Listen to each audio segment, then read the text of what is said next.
আসসালামু আলাইকুম, good evening everybody. আজকে আমরা ইংলিশ কোর্সের আজকে সেমন্তিয়াপুর ক্লাসে লিটারেচারের ক্লাসে সবাইকে স্বাগত জানাচ্ছি। তবে ভোকাবুলারি সম্পর্কে একটু প্রাথমিক কথা আমি 5 মিনিট সময় নিব। 5 মিনিট না, আমি 4 মিনিট সময় নিব। তো যেটা বলছিলাম, অনেকেই প্রশ্ন করেছে যে ভাইয়া ভোকাবুলারি কেমন পড়বো। এখন আপনাকে যে আমি একটা বইয়ের নাম সাজেস্ট করব, কোত্থেকে পড়বেন, কোন বই থেকে পড়বেন, আমি তো আপনার ব্যাকগ্রাউন্ড জানি না, আপনার স্ট্রেংথ জানি না, আপনার ভোকাবুলারির ঝুড়িটা কতটুকু এনরিচড সেটা কি আমি জানি। এখন আপনাকে যদি আমি বলে দিই আপনি জিআরই আর আইএলটিএস বা টোফেলের বই পড়েন, সেটা আপনি যদি দুর্বল হয়ে থাকেন আপনার জন্য সেটা বার্ডেন হয়ে যাবে। আবার আপনি যদি ইংলিশে এমনিতেই স্ট্রং হয়ে থাকেন, আপনাকে যদি এখন আমি বলি নবম শ্রেণীর ইংলিশ ফর টুডে বই সলভ করেন, তাহলে সেটা আপনার জন্য ইউজলেস হয়ে যাবে, টাইম ওয়েস্টেজ হবে। আপনি এর চেয়ে ভালো ভোকাবুলারি এমনিই পারেন। সুতরাং আপনি কোন বই থেকে ভোকাবুলারি পড়বেন সেটা ডিসিশনটা আপনি নেবেন, কিন্তু আমি সাজেস্ট করতে পারি। সাজেশনটা হচ্ছে এরকম যে আপনার কাছে যদি ক্লাস 9-এর বইটাকে আপনি স্ট্যান্ডার্ড হিসেবে ধরেন, শুরুতে ধরেন, যদি দেখেন 9-এর একটা আর্টিকেল, একটা দুইটা আর্টিকেল পড়ে একটা ওয়ার্ডও আপনার কাছে মনে হয় যে আপনার নতুন মনে হয়নি, এগুলো আপনি আগে থেকেই পারেন, অথবা আপনি ইংলিশে এমনিতেই অনেক স্ট্রং, আপনি এসএসসি তো এ প্লাস পেয়েছেন, এইচএসসি তো এ প্লাস পেয়েছেন, আপনার জন্য ইংলিশ ফর টুডে বই এসএসসির বা এইচএসসির বই পড়ার দরকার নেই। আপনি যদি এসএসসির বইয়ে দুইটা আর্টিকেলে দুইটা দুইটা কম্প্রিহেনশনে একটা ওয়ার্ডও নতুন না পান, তাহলে বুঝবেন এইচএসসির বই আপনার পড়ার দরকার নাই, আপনি সরাসরি জাম্প করে ইংলিশ ফর কম্পিটিটিভ এক্সামে চলে আসবেন, যেটা বিসিএস এর গাইড হিসেবে, প্রিলিমিনারি প্রস্তুতির গাইড হিসেবে আমরা যেটা সাজেস্ট করেছি। আর যদি মনে হয় যে এসএসসির বইয়ে একটা দুইটা ওয়ার্ড মনে হচ্ছে পারছেন না, তাহলে আপনি এইচএসসির বইয়ে দেখবেন প্রতিটা আর্টিকেলে 3টা 4টা করে ওয়ার্ড পারবেন না, যার ভোকাবুলারি আপনি জানেন না। সেক্ষেত্রে আপনি এইচএসসির বইটাকে স্ট্যান্ডার্ড হিসেবে ধরতে পারেন। আবার যদি দেখেন এসএসসির বইটাতে আপনি 5টা 7টা করে ওয়ার্ড প্রতিটা আর্টিকেলে অজানা মনে হচ্ছে, নতুন মনে হচ্ছে, তাহলে আপনি এসএসসির বইটাকে স্ট্যান্ডার্ড হিসেবে ধরবেন। আপনি ইংলিশ ফর কম্পিটিটিভ এক্সামে অনেক পরে যাবেন, আইবিএমবি এর কোশ্চেন সলভ অনেক পরে যাবেন। কিভাবে পড়বেন আপনি? ইংলিশ ফর টুডে ক্লাস 9-10-এর যে বইটা আছে সেটাকে, সেই আর্টিকেলটাকে আপনি স্ট্যান্ডার্ড হিসেবে ধরবেন। একটা আর্টিকেল নিয়ে বসলেন, প্রথম লাইনটা রিডিং করলেন, যে ওয়ার্ডটা মনে হয় পারলেন না সেটা ডিকশনারি থেকে বা ইংলিশ ফর টুডের যে পাঞ্জেরি গাইড থেকে বের করলেন, করে আপনার একটা ভোকাবুলারির খাতা নিজে বানাবেন। সেই খাতায় সেই ওয়ার্ডটার মিনিং লিখে রাখবেন, প্রয়োজনে সেটা কোন পার্টস অফ স্পিচ সেটাও লিখে রাখলেন, এবং এর সঙ্গে রিলেটেড, যেমন একটা ওয়ার্ড ধরেন এডুকেশন, নাউন, এর সঙ্গে ভার্ব কি এডুকেট, এরকম প্রত্যেকটা ওয়ার্ডের ভার্ব অ্যাডজেক্টিভ এই ওই ফর্মগুলোও লিখে রাখতে পারেন, এবং কয়েকটা সিনোনিমও লিখে রাখতে পারেন। তাহলে একসঙ্গে আপনার অনেক পড়া হবে। আপনি এই ওয়েতে একটা আর্টিকেলের 5টা ওয়ার্ড শিখলে যে উপকার হবে, শুধু শুধু শুধু যদি ওয়ার্ড শিখে আপনি 20টা আর্টিকেল থেকে 100 ওয়ার্ড শিখেন, তার চেয়ে কম কাজ হবে। আপনি একটা আর্টিকেল থেকে অনলি 5টা ওয়ার্ড শিখলেন, তার মিনিং শিখলেন, কয়েকটা সিনোনিম শিখলেন, কয়েকটা অ্যান্টোনিম শিখলেন, এবং কয়েকটা পার্টস অফ স্পিচের বিভিন্ন ফর্মগুলো শিখে রাখলেন, এতে আপনার অনেক বেশি উপকার হবে। দিনে একটা আর্টিকেল নেন, মাত্র 5টা শব্দ শিখেন আপনি। 5টা শব্দের পাশাপাশি সিনোনিম অ্যান্টোনিমে কিন্তু আরো 2টা 3টা করে ওয়ার্ড আপনি নতুন বেরোচ্ছে, কয়েকটা বেরোচ্ছে পুরাতন, আপনি আগে থেকেই জানতেন, আর কয়েকটা বেরোবে নতুন। সো 5টা ওয়ার্ড যদি আপনি সিনোনিম অ্যান্টোনিম সহ শিখেন, আপনার কিন্তু আলটিমেটলি 10টা 15টা করে ওয়ার্ড প্রতিদিন শেখা হয়ে যাচ্ছে। এই স্ট্র্যাটেজিটা আপনি ফলো করবেন। আবার যদি বলেন না আমি তো স্ট্রং, আমি এসএসসির বই কেন পড়বো, আমার কাছে সবই পারি মনে হয়, তাহলে আপনি এক কাজ করেন, আপনি একসঙ্গে ট্রান্সলেশন প্র্যাকটিস করেন। আপনি যেহেতু অলরেডি ডেভেলপড, আপনি একটা নিউজ পেপার নিয়ে বসেন। আপনি ডেইলি স্টার অনেক ক্লাসিফাইড, ওনার অনেক আপার লেভেলের এবং অনেক খুব ভালো ক্লাস মেনটেন করে, আপনি ডেইলি স্টারের আর্টিকেল এডিটোরিয়াল কলাম না নিয়ে আপনি এক কাজ করেন, আপনি ফিনান্সিয়াল এক্সপ্রেসটা নেন। ফিনান্সিয়াল এক্সপ্রেসটা নিলে কি হবে জানেন, আপনার লাভটা কি হবে? ফিনান্সিয়াল এক্সপ্রেস নিলে আপনার বাংলাদেশ বিষয়গুলির পড়া একসঙ্গে হয়ে যাবে। মানে রিসেন্ট বাংলাদেশের অর্থনীতি কিন্তু বাংলাদেশ বিষয়গুলির একটা গুরুত্বপূর্ণ টপিক। সেক্ষেত্রে একই সঙ্গে আপনার টেকনিক্যাল অর্থনীতির টেকনিক্যাল টার্ম শেখা হয়ে যাবে, বাংলাদেশ বিষয়গুলির প্র্যাকটিস হবে, আবার ভোকাবুলারি এনরিচ হবে। অথবা আপনি বিভিন্ন দিন বিভিন্ন রকম আর্টিকেল নেন, 2টা 3টা নিউজ পেপার খুঁজে দেখেন, কালকে আমি অর্থনীতির একটা আর্টিকেল ট্রান্সলেট করেছি, আজকে হয়তো একটা সোশ্যাল ইস্যুর একটা আর্টিকেল ট্রান্সলেট করব, কোন পেপারে আছে সোশ্যাল ইস্যু সেটা খুঁজে বের করেন। কিন্তু সময় নষ্ট করবেন না, চোখের সামনে যেটা আসবে সেটা নিয়ে চোখ বন্ধ করে শুরু করে দিবেন। আর্টিকেল খুঁজে 20 মিনিট সময় নষ্ট করলে মনে রাখবেন 20 মিনিট সময় লস আপনার লাইফ থেকে। এই হচ্ছে ভোকাবুলারি শেখার স্টাইল। আমি সময় নষ্ট করতে চাই না, অলরেডি 10:30 বাজে। সেমন্তী আপু ওয়েট করছেন। সেমন্তী আপু আজকে ইংলিশ শেক্সপিয়ারের ক্লাসটা নিবেন, তো সেমন্তী আপুকে স্বাগত জানাচ্ছি। You sir. Can start, over to you.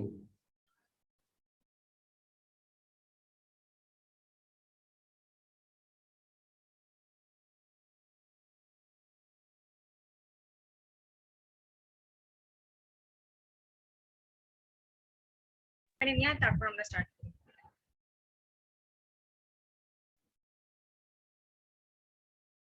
আমি সেমন্তী আপুকে শুনতে পাচ্ছি না, আপনারা কি শুনতে পেয়েছেন? জি, শুনতে পাচ্ছি। স্যার, একটা কোয়েশ্চেন ছিল আমার।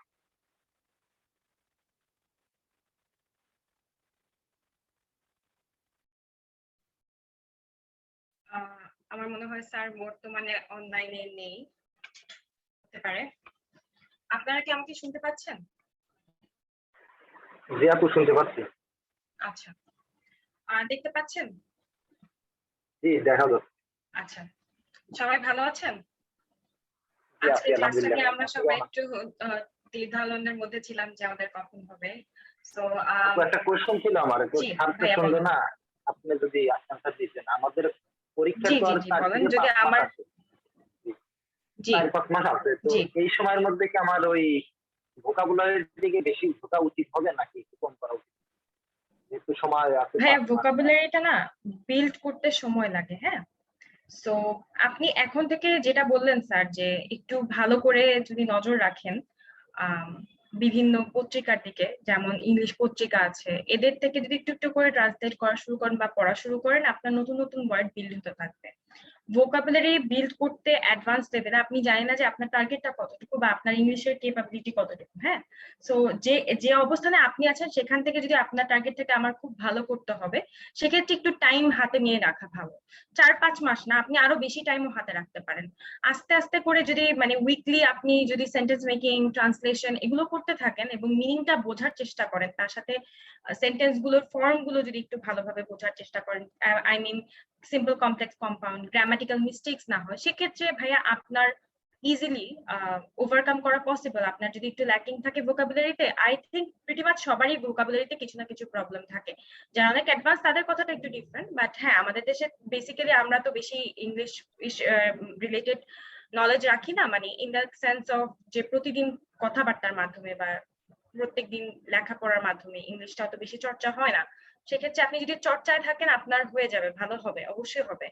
আর স্যারের কথার সাথে আমি একটা করতে পারি, আপনি ইংলিশ শুনতে শুরু করুন। শুনলে পরে আপনি আস্তে আস্তে বুঝতে পারবেন যে আপনার কতটুকু ইমপ্রুভমেন্ট হচ্ছে। আপনি ডেইলি 10 মিনিটের জন্য বিবিসিটা শুনুন। বিবিসির হার্ড টক বলে একটা শো হয়, যেটা আমি প্রায় সময় ফলো করার চেষ্টা করি। এটা আপনাকে ওয়ার্ল্ড রিলেটেড সব নলেজ গুলো রাখবে, প্লাস আপনি যদি পড়াশোনা মানে আরো বেটার করতে চান, জেনারেল নলেজ প্লাস ইংলিশ আপনাকে হেল্প করবে। স্যার, আপনি যদি আমি একটু অ্যান্সারটা ওনার দিতেন। আনসারটা দিই, আপনাকে হোস্ট করেছি অলরেডি। আমি ওনার আনসারটা একটু অ্যাড করি, স্পেসিফিক আনসারটা। উনি স্পেসিফিক যে প্রশ্নটা করেছেন, সামনে তো সময় আছে মাত্র 4-5 মাস। প্রিলি এই সময় কি আমার ভোকাবুলারি নিয়ে বা আর্টিকেল ট্রান্সলেট নিয়ে সময় ব্যয় করা ঠিক হবে কিনা? আমার উত্তর হচ্ছে না, ঠিক হবে না। আপনি এই মুহূর্তে সর্বোচ্চ দৈনিক 5-10টা করে ভোকাবুলারি 5-10 মিনিট সময় নিয়ে শিখতে পারেন। একটা ওয়ার্ড শিখতে 1 মিনিটের বেশি লাগার কথা না। দৈনিক অনলি 10-15 মিনিট সময় আপনি দেন ভোকাবুলারির জন্য, যেটা অনলি আপনার প্রিলির জন্য কাজে লাগবে। কিন্তু আর্টিকেল ট্রান্সলেট করে রিটেনের জন্য দক্ষতা বাড়ানো, এটার সময় এখন আর নাই। আরো 3 মাস 4 মাস আগে সময় ছিল, কিন্তু এই মুহূর্তে সেই সময়টা আর নাই।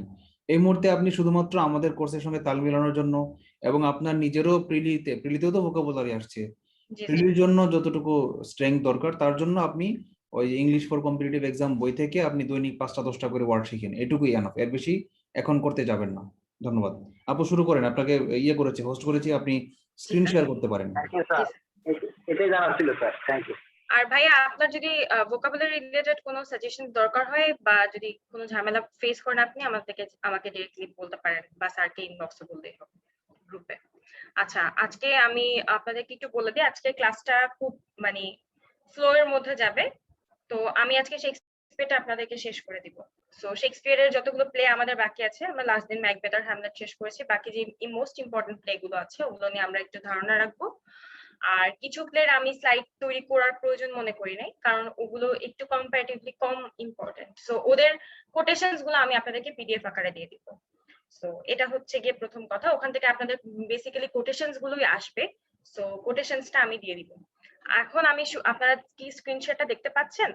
তাহলে আমি স্টার্ট করতে যাচ্ছিলাম। আজকে রোমিও এন্ড জুলিয়েট দিয়ে শুরু করি। প্রতিদিন তো আমরা একটা না একটা ট্র্যাজেডি দিয়ে শুরু করি, আজকে রোমিও এন্ড জুলিয়েটটা বেটার হয়।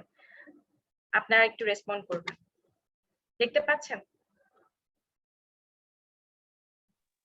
জি আপু, দেখতে পাচ্ছি। আচ্ছা, so basically Romeo and Juliet, one of the most famous tragedies of Shakespeare. So এখানে যদি আমরা চিন্তা করি যে রোমিও এন্ড জুলিয়েটের কাহিনী আমরা মোটামুটি সবাই অনেক কম বেশি জানি। সো তেমন বেশি কিছু আমার বলার এখানে নেই, বাট এটা ছিল কি দুইটা ফ্যামিলির মধ্যে অনেক বেশি প্রবলেম্যাটিক এই সিচুয়েশন থাকে। They were hostile to each other, অথবা যেটা বলা হয় যে আর্চ এনিমি বা খুবই শত্রুতা থাকে যাদের মধ্যে, মারামারি কাটাকাটির পর্যায়ে শত্রুতা থাকে। সো সেরকম একটা দুইটা ফ্যামিলি, তাদের সাথে হচ্ছে গিয়ে কি হয়, তাদের একজনের একটা ছেলে থাকে রোমিও, আর একজনের একটা মেয়ে থাকে জুলিয়েট। সো ফ্যামিলি দুইটার নামটা আমাদের জানতে হবে। রোমিও এন্ড জুলিয়েট আলটিমেটলি তারা কি হয়, একজন আরেকজনকে পছন্দ করা শুরু করে, তাদের একজন আরেকজনের প্রতি ভালোবাসার সৃষ্টি হয়, কিন্তু অন্য ফ্যামিলিরা দুই ফ্যামিলি কোনোভাবেই মেনে নিবে না। সো আপনাদের এত মানে মোস্ট পপুলার আর্কেটাইপাল ইয়াং লাভার্স, এটা জাস্ট নর্মালি জানার জন্য, এটা এই স্লাইডটা আপনাদের ওভাবে মুখস্থ করার বা পড়ার কোনো দরকার নেই। শুধু এখান থেকে ইম্পর্টেন্ট কোটেশনস গুলো মনে রাখবেন। আর প্রত্যেকের পুরা নামটা, যেমন রোমিওর পুরা নাম কি, জুলিয়েটের পুরো নাম কি, যেটা আমি স্লাইডে দিয়ে দিয়েছি। সো এটার অনেক বেশি কিন্তু ইনফ্লুয়েন্স আছে। রোমিও এন্ড জুলিয়েটের আপনারা অনেক বাংলা মানে অ্যাডাপ্টেশন দেখেছেন, বাংলা সিনেমাও হয়েছে, হিন্দি সিনেমা তো আছেই। সো আরো আসছি আমি। সো রোমিওর ফ্যামিলিতে থাকে মন্টেগু ফ্যামিলি, আর জুলিয়েটেরটা থাকে ক্যাপুলেট। সো জুলিয়েটের ফুল নেম কি, জুলিয়েট ক্যাপুলেট, আর রোমিওর ফুল নেমটা কি হবে, রোমিও মন্টেগু, রাইট? সো এভাবে আপনারা জাস্ট ইম্পর্টেন্ট মনে রাখবেন। সো রোমিও আলটিমেটলি কি হয়, তার ফ্যামিলি জানতে পারে যে সে অন্য কোনো মেয়েকে না জুলিয়েটকে পছন্দ করে, বাট জুলিয়েট কি করে, তার নার্স, এখানে দেখেন একজন নার্সের ছবি আছে, সো নার্সের সাহায্য নিয়ে সে পালিয়ে যায়। পালিয়ে গিয়ে রোমিওকে বিয়ে করে, কিন্তু বাড়িতে কাউকে বলে না, মানে তার ফ্যামিলিতে কাউকে বলে না। ইন দা এন্ড কি হয়, তার ফ্যামিলি তাকে প্রেসারাইজ করা শুরু করে যে না, যেটা আমরা ইউজুয়ালি বাংলা সিনেমায় দেখতে পাই, যে না তোমার অন্য তাদের পছন্দের একটা ছেলেকে বিয়ে করতে হবে, but she is already married, she can't marry anyone else, right? So রোমিওর সাথে তার বিয়ে হয়েছে এটাও সে বলতে পারছে না। সো সে কি করে, একটা পয়জন ড্রিঙ্ক করে।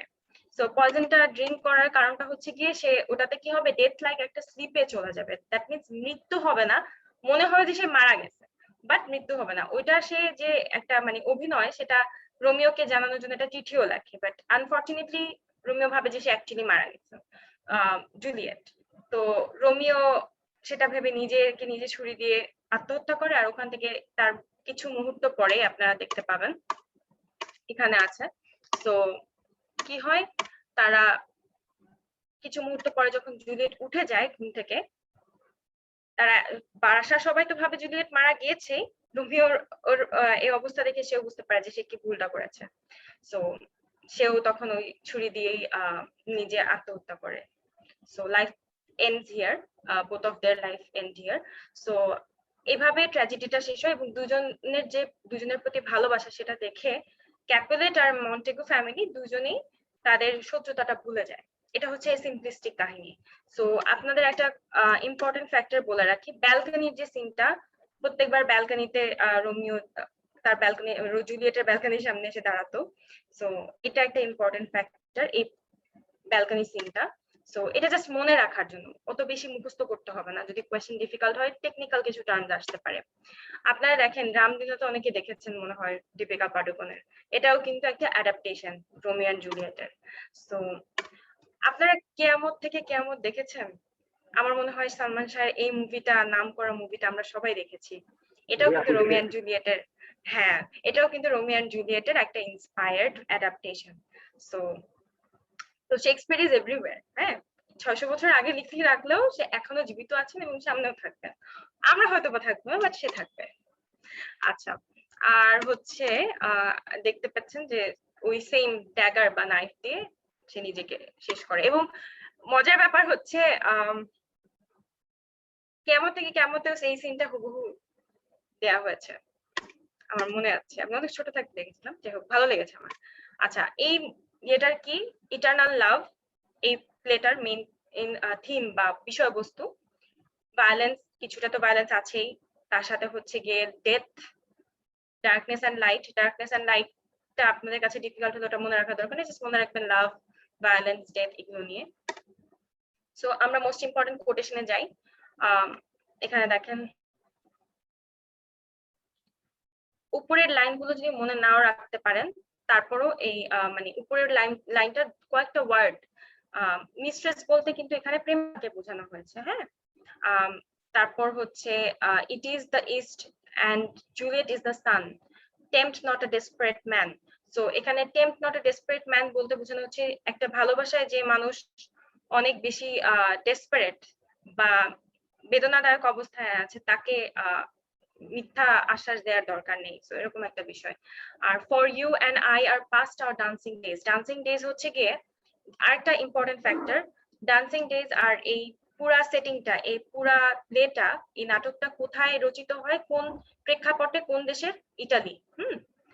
তো ওই প্রেক্ষাপটটাতে এখানে ওই সময় সামার হয়, যখন ইউরোপের সামারটা খুব অল্প সময়, সো ওই সময় সবাই খুব এনজয় করে, তাদের ড্রিঙ্কিং থাকে, ড্যান্সিং থাকে, সং থাকে। আপনারা তো বিভিন্ন বলরুমে ড্যান্সিং এর সিন দেখেছেন না হলিউড মুভিতে, তো ওগুলো আগে যেরকম ছিল ওরকমই ছিল।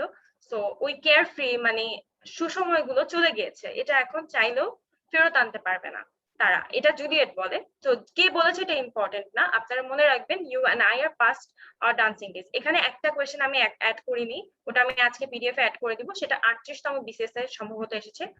What is in a name, এইটা একটা ডায়লগ ছিল। সো এই জন্য আমি রোমিও এন্ড জুলিয়েটটা আপনাদেরকে এমফাসিস দিয়ে পড়াচ্ছি, কারণ 38 বা 40 যেহেতু এসেছে, আবার একটা কোটেশন কিন্তু আসতেই পারে, কারণ শেক্সপিয়ার কিন্তু প্রত্যেক বছরই আসেন, ঠিক আছে।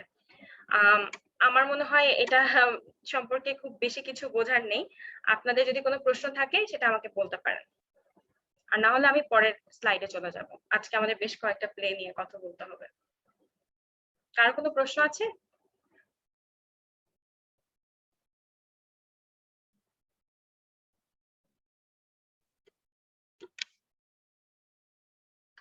আচ্ছা, যেহেতু কারো কোনো প্রশ্ন নেই, তাহলে আমরা এর পরের স্লাইডে যাই। পরের স্লাইডে গেলে আমরা এখন ওথেলো দিয়ে স্টার্ট করব। যদি প্রশ্ন থাকে আমাকে বলতে পারেন।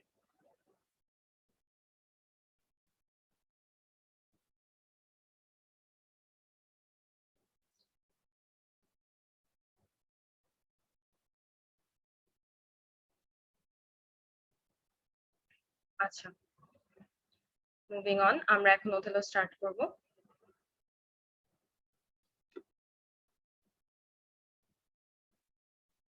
আপনারা কি দেখতে পাচ্ছেন?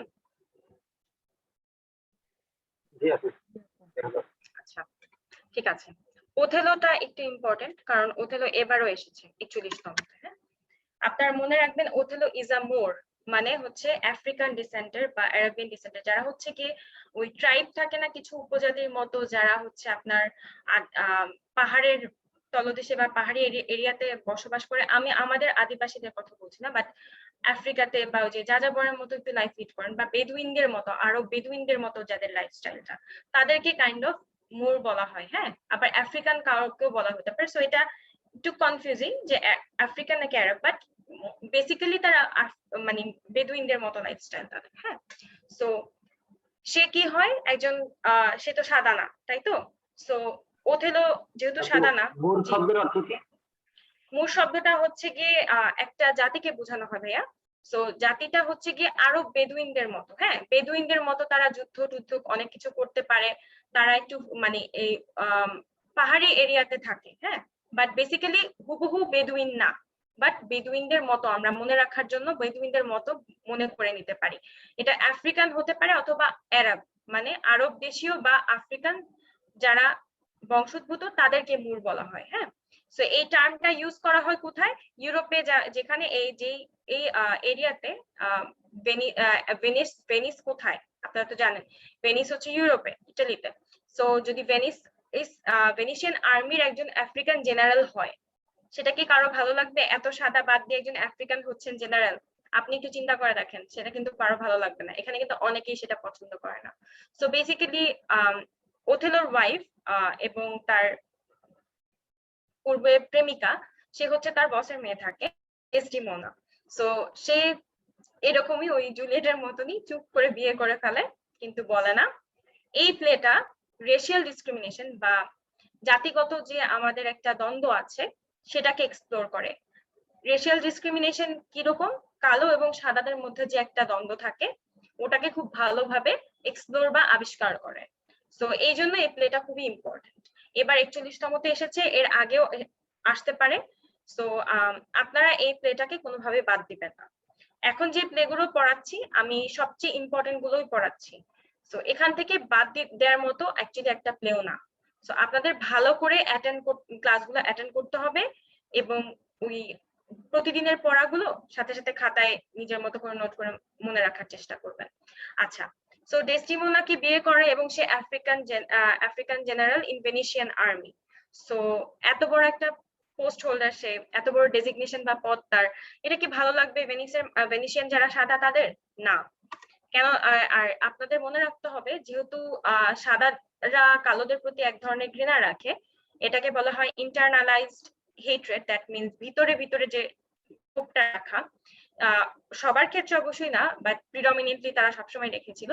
সো সেক্ষেত্রে ওথেলোর সাথে যে ডেসটিমোনার বিয়ে, ডেসটিমোনা এত ভালো সম্ভ্রান্ত পরিবারের একটি মেয়ে, তার বিয়ে ওথেলোর মতো একজন কালো লোকের সাথে হলো এবং আফ্রিকান লোকের সাথে, মুরের সাথে হলো। এটা অনেকেই মানতে পারে না। তার মধ্যে একজন হচ্ছে গিয়ে আমাদের যে ভিলেন এখানকার, তার নাম হচ্ছে ইয়াগো। ইয়াগো একদমই পছন্দ করে না। তো ইয়াগো নিজেও চেয়েছিল যে সে জেনারেল হবে বা এরকম কিছু, কিন্তু সে সেটা হয় না। তাদের দুজনের বিয়ের ব্যাপারে, ডেসটিমোনা এবং ওথেলোর বিয়ের ব্যাপারে ইয়াগো জানতে পেরে ব্রাবানসিও ডেসটিমোনার বাবাকে সে বলে দেয়। তো স্বাভাবিক, মেয়ে লুকিয়ে বিয়ে করলে নিশ্চয়ই বাবা খুশি হবে না। সো সে মেয়েকে ডিরেক্টলি বলে যে তোমার সাথে আমার সম্পর্ক শেষ, এরকম কিছু কথা বলে। আর ইয়াগোর ওয়াইফ থাকে এমিলিয়া। এমিলিয়া থাকে ইয়াগোর ওয়াইফ, যে ডেসটিমোনার সহজ মানে সাথে থাকে, একজন সহচর বলতে পারেন আপনারা। আর ক্যাসিও হচ্ছে ওথেলো এবং ডেসটিমোনা দুইজনের ফ্রেন্ড। কিন্তু ইয়াগো কি করে, ক্যাসিও এবং ডেসটিমোনার মধ্যে একটা অনৈতিক সম্পর্ক আছে এটা ওথেলোর সামনে প্রমাণ করার চেষ্টা করে। ওথেলো বিয়ের দিন রাতে তার মার একটা রুমাল বা হ্যান্ডকারচিফ, এই দেখেন রুমালটা খুবই ইম্পর্টেন্ট, হ্যান্ডকারচিফ, এটা এসেছে, আমি এই জন্যই আপনাদেরকে এই জিনিসটা একটা স্লাইডে দেখাচ্ছি। সম্ভবত 38তম বা 40তমতে এসেছে, আর 41তমতেও ওথেলো থেকে কোয়েশ্চেন আসে। সো হ্যান্ডকারচিফ বা রুমাল দেয়, রুমালটা থাকে ওথেলোর মায়ের, কিন্তু রুমালটা এমিলিয়ার মাধ্যমে ইয়াগো চুরি করে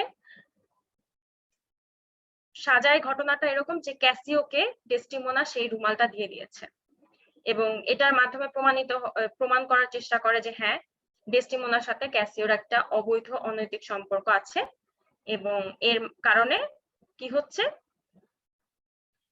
ওথেলোকে ডেসটিমোনা চিট করছে বা ধোঁকা দিচ্ছে। সো এরকম কোনো কিছুই হয় না। ওথেলো ওর মনের মধ্যে এই বিষটা ঢুকিয়ে দেওয়া হয় এবং ফলশ্রুতিতে কি হয়, শেষ পর্যন্ত গিয়ে ওথেলো ডেসটিমোনাকে শ্বাসরোধ করে মেরে ফেলে। আর এরপরে সে নিজেও মারা যায়। কিন্তু ইয়াগো এবং তার ওয়াইফ এমিলিয়া যখন বুঝতে পারে যে ডেসটিমোনা এই ভয়ঙ্কর ষড়যন্ত্রের শিকার হয়ে মারা যাবে, চেষ্টা করে ওথেলোকে বলার, কিন্তু অনেক দেরি হয়ে যায়। বাট ডেসটিমোনা মারা যায় এবং ইয়াগো তার ওয়াইফ এমিলিয়াকেও মেরে ফেলে। সো আলটিমেটলি ওই যে অতিকায় হস্তিকাটি লোক পেয়েছে, তেলাপোকাটা টিকে থাকলো, ওই ঘটনাটাই ঘটে। ইয়াগো বেঁচে থাকে, বাকি মোটামুটি সবাই মারা যায়। আর হ্যান্ডকারচিফটা মনে রাখবেন, রুমালটা কে দিয়েছে? ওথেলো দিয়েছে ডেসটিমোনাকে। এইটা কি? As a token of love. That means তার মায়ের যে এই রুমালটা ছিল সেটা সে তার ওয়াইফকে দিয়েছে। তার মা তাকে বলেছিল তুমি তোমার ওয়াইফকে এই রুমালটা আমাকে দিবে। তার মা তো মারা গিয়েছেন, তো সে অনেক যত্ন করে রুমালটা রাখছিল, বাট ওটা হারিয়ে যায়, সো সেটা মেনে নিতে পারে না। আচ্ছা, সবচেয়ে ইম্পর্টেন্ট ডায়ালগস গুলো দেখেন, এখানে যে ইম্পর্টেন্ট যে কোটেশনস গুলো আছে। I am not what I am, ইয়াগো বলে, দ্যাট মিনস আমি যেরকম দেখতে আমি ভিতরে সেরকম না, এই ধরনের কথা বলে। তারপর হচ্ছে গিয়ে এখানে ব্ল্যাক র্যাম বলতে হচ্ছে গিয়ে র্যাম মানে হচ্ছে ছাগল, হ্যাঁ, সো বা ভেড়া এরকম বলতে পারেন। সো কালো ভেড়া বলতে বোঝানো হচ্ছে ওথেলোকে, আর হোয়াইট ইউ বলতে বোঝানো হচ্ছে ডেসটিমোনাকে, যেহেতু সে সাদা। আর দেখেন, if after every tempest comes such calms, may the winds blow till they have wakened death. That means ঝড় আসার আগে একটা শান্ত পরিবেশ থাকে না, অনেক বড় রকম ঝড় আসার আগে, এটাই এখানে বোঝানো হচ্ছে। এখানে যে শান্ত যে সৃষ্ট যে একটা পরিবেশ সৃষ্টি হয়েছিল এই মৃত্যুগুলো ঘটার আগে, সেটাকে এখানে বোঝানো হয়েছে। এরপর যে বাতাসটা বইবে সেটা মৃত্যুকে জাগরিত করবে। তো তারপরে হচ্ছে I kiss thee and ere I kill thee no way but this, killing myself to die upon a kiss। এটা হচ্ছে ওথেলো বলে ডেসটিমোনাকে, কারণ সে মেরে ফেলছে তার প্রিয়তমা স্ত্রীকে। আর গ্রিন আইড মনস্টার, এই জিনিসটা একটু মনে রাখবেন। হিংসা বা জেলাসি, এই জিনিসটার চোখকে বলা হয় গ্রিন আইড মনস্টার। আপনি কারো ভালো সহ্য করতে পারবেন না, সেটাকে বোঝানো হবে যে চোখটা সবুজ থাকবে। হ্যাঁ, এটা জাস্ট মনে রাখবেন। আপনাদের কি কঠিন লাগছে কোনো কারণে? আমি কি বুঝাতে পারছি? আর দেখেন, এখানেও কিন্তু হিন্দি রিমেক আছে, ওমকারা। আপনারা কি বুঝতে পারছেন? জি আপু। যে আপু কঠিন লাগছে? কোটেশন কি সবগুলো করতে হবে নাকি রেড কালার যেগুলো শুধু এগুলো করলে হবে? ভাইয়া, এখান থেকে আমি সাজেস্ট করব সবগুলো পড়তে, কারণ এখানে সবচেয়ে ইম্পর্টেন্ট কোটেশনস গুলো আমি দিয়েছি। দেখেন, দেখেন, রেড কালার গুলো হচ্ছে কোনোভাবেই যদি কোনো কারণে না ওই পুরো লাইন মনে না রাখতে পারেন, এইটুকু মনে রাখবেন। হ্যাঁ, I am not what I am, এটা ইয়াগো বলে, আমি দেখতে যেরকম আমি ভিতর থেকে সেরকম না, মানুষকে যেটা দেখে আমি সেটা না। ঠিক আছে, তারপর এই যে আপনাকে দেখে আমি বুঝিয়ে বললাম, টেম্পেস্ট কাম সাচ কামস, সো মানে ঝড় হওয়ার আগে যে শান্ত পরিবেশটা থাকে। তো গ্রিন আইড মনস্টার বলতে জেলাসিকে বোঝানো হচ্ছে। দ্যাট মিনস কি, জেলাসির রং বা হিংসার রং সবুজ, এটা বোঝানো হচ্ছে। তো আপনার এখানে অল্প কিছু কোটেশন, 1 2 3 4 5 5টা কোটেশন আছে। তো এত বড় একটা প্লে থেকে 5টা কোটেশন কিন্তু মানে বেশি কঠিন না। আপনারা একটু প্র্যাকটিস করলে, যেহেতু 4 মাস সময় আছে, রাইট, আমার মনে হয় আপনারা ইজিলি এইটা শেষ করতে পারবেন। কারো কোনো প্রশ্ন আছে? প্রশ্ন থাকলে করতে পারেন। আমি আসলে 2টা প্লে সম্পর্কে আপনাদের কাছ থেকে কিছু প্রশ্ন আশা করছিলাম নেক্সট প্লেতে যাওয়ার আগে।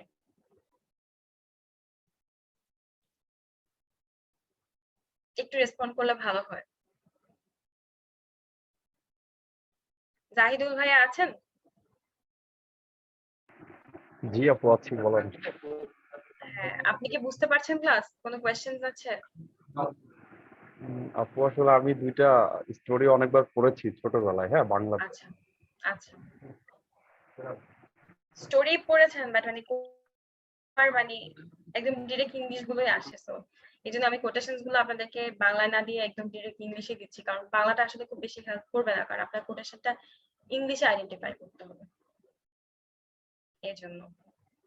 আর স্টোরিটা জানা অনেক ভালো আসলে, আমি মনে করি। আর রায়হান, কোনো প্রশ্ন আছে? হ্যাঁ ভাই, এগুলো আসলে অনেকবার পড়ছি তো, ইজি, মানে খুব আচ্ছা, একটা কঠিন লাগতেছে না। ওকে, আমরা এরপরে কিছুতে যাই যেটা আমি পড়াই নাই লাইভ ক্লাস আগে। সেটা হচ্ছে কিং লিয়ারে যাই।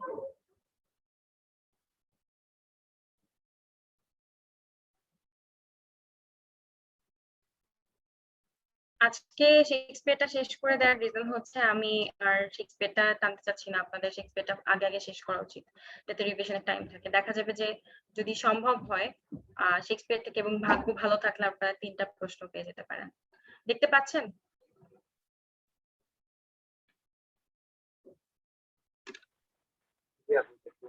আচ্ছা, কিং লিয়ার, ওনার অবস্থাটা দেখলেই বুঝতে পারছেন যে সে কিং ছিল, কোনো কারণে সে পাগল হয়ে গিয়েছেন। সো আমরা একটু জানার চেষ্টা করি যে তার কেন এমন হলো। আপনার সবাই ছোট থাকতে এরকম একটা ঘটনা শুনেছিলেন না, যে একটা রাজার 3টা মেয়ে থাকে, সবচেয়ে বেশি পছন্দ করে বা আদর করে হচ্ছে গিয়ে ছোট মেয়েকে, তাকে জিজ্ঞেস করে তুমি আমাকে কতখানি ভালোবাসো। সো ওই কাহিনীটাই কিন্তু এটা। সো রাজা থাকে কিং লিয়ার, তার কোনো ছেলে থাকে না, তার 3টা মেয়ে থাকে। প্রথম বড় মেয়ে হচ্ছে গনেরিল, তারপর রেগান, তারপর কর্ডেলিয়া। সো কর্ডেলিয়া সবচেয়ে ছোট থাকে। কর্ডেলিয়াকে জিজ্ঞেস করা হয়, সে চিন্তা করে যে আমি আমার রাজ্যকে 3 ভাগে ভাগ করে আমি আমার মেয়েদেরকে দিয়ে আমি রিটায়ারমেন্টে যাব, but everything actually does not work the way we want to. So কি হয়, প্রথম 2 মেয়ে বলে যে হ্যাঁ আমি অনেক বেশি ভালোবাসি, অনেক ফ্ল্যাটারি করে, অনেক বাবাকে অনেক বেশি পামটাম দিয়ে ফুলায়, বাট কোনো মানে তার লাভের মধ্যে কি হয়, তারা তাদের ভাগটা পেয়ে যায়, বাট ছোট মেয়েটা বলে নাথিং। সো এরপরে বলে নাথিং কামস অফ নাথিং, মানে তুমি নাথিং বললে তুমি নাথিংই পাবা, দ্যাট মিনস কিছুই পাবা না। তো আমাকে কতখানি ভালোবাসো সেটার উপর ডিপেন্ড করে তোমাকে আমি দিব। Speak again. সো এই ধরনের ডায়লগ আমরা পরে দেখবো, বাট আলটিমেটলি কি হয়, কর্ডেলিয়াকে সে ভুল বোঝে এবং তাকে বনবাসে বা এক্সাইলে পাঠিয়ে দেয়। সো ওদিকে গনেরিল এবং রেগানের সাথে থাকাকালীন যেহেতু কর্ডেলিয়া চলে যায়, কিং লিয়ার বুঝতে পারে তার ভুল, যে তার বড় 2 মেয়ে বেসিক্যালি তারা সম্পত্তির লোভে তাকে ভালোবাসার কথা বলেছে, যে বাবাকে অনেক রেসপেক্ট ভালোবাসে, বাট আলটিমেটলি সেটা সত্যি না। তারা দুজন আরো নিজেদের মধ্যে যুদ্ধ করে, কিরকম কে কার অংশটা নিতে পারবে। আবার এখানে একটা লোক জড়িত থাকে, এখানে যাকে নিয়ে একটা ছেলে জড়িত থাকে, যার কারণে দুজনের মধ্যে দ্বন্দ্বটা আরো বেড়ে যায়। এবং আলটিমেটলি কি হয়, লিয়ার তার মেয়েদের সাথে থাকতে পারে না, সে একজন সহকারীকে নিয়ে, সহচরকে নিয়ে ঝড়ের মধ্যে বিভিন্ন জায়গা থেকে জঙ্গলের মধ্যে দিয়ে পার হয়ে যেতে থাকে। তো কর্ডেলিয়া তার বাবার সাহায্যের জন্য আসে, কিন্তু কর্ডেলিয়া ততদিনে অলরেডি ফ্রান্সের একজনের সাথে তার বিয়ে হয়েছে। তো গনেরিল এবং রেগান মনে করে যে যেহেতু সে ফ্রান্সের এখন ফ্রান্সের পার্ট, কর্ডেলিয়া ফ্রান্সে তার বিয়ে হয়েছে, সে তাদের অ্যাটাক করবে, এটা বলে তাকে মানে ট্রেচারি মানে দেশদ্রোহী হিসেবে বলে ফাঁসি দেয়। এটা দেখতে পেয়ে লিয়ার তার মানসিক ভারসাম্য আস্তে আস্তে হারিয়ে ফেলেন এবং বলেন যে I am a man synod more than I have lived, এরকম একটা কথা থাকে, এই যে I am a man more sinned against than sinning, that means হচ্ছে আমি যা বেঁচে আছি বা পাপের একটা হিসাব করতে গেলে আমার পাপ তার থেকে অনেক বেশি। সে তার ভুলের কারণে তার ছোট মেয়েটা আলটিমেটলি তাকে এক্সিকিউট করা হয়, দ্যাট মিনস ফাঁসি দিয়ে মৃত্যুবরণ করানো হয়, এরকম একটা বিষয়। তো এই 2 মেয়েও বাঁচে না, রেগান এবং গনেরিল একজন আরেকজনের সাথে যে চুলাচুলি মারামারি করতে গিয়ে 2 জন মারা যায় আলটিমেটলি। সো দেখেন আপনাদের মোস্ট ইম্পর্টেন্ট 2টা কোটেশন আমি রেড মার্কে দিয়ে দিয়েছি। Nothing can come of nothing, speak again, যেটা আমি বুঝিয়ে বললাম। যখন কর্ডেলিয়া বলে যে নাথিং, তখন কিং লিয়ার বলে nothing can come of, that means কিছু না বললে কিছু নাই পাবা, দ্যাট মিনস কিছুই পাবে না। আর how sharper than a serpent's tooth it is to have a thankless child. কেউ কি কিছু বলতে যাচ্ছেন? কোনো প্রশ্ন আছে? আচ্ছা, সো এটা হচ্ছে গিয়ে how sharper than a serpent's tooth it is to have a thankless child, মানে একটা বিষধর সাপের যে দাঁত আছে তার থেকেও অকৃতজ্ঞ সন্তান ভয়াবহ, বা তার থেকেও ভয়ঙ্কর। তারপর আপনারা দেখতে পাচ্ছেন এখানে when thou do ask me blessing I'll kneel down and ask for thee forgiveness, that means সে কর্ডেলিয়ার কাছ থেকে ফরগিভনেসটা চাচ্ছে, সে তার মেয়েটাকে ভুল বুঝেছিল। আচ্ছা, এরপরে দেখেন men must endure, এটা একটা ছোট quotation, they are going hence even as they are coming hither, এটা আপনারা যদি মনে রাখতে পারেন ভালো।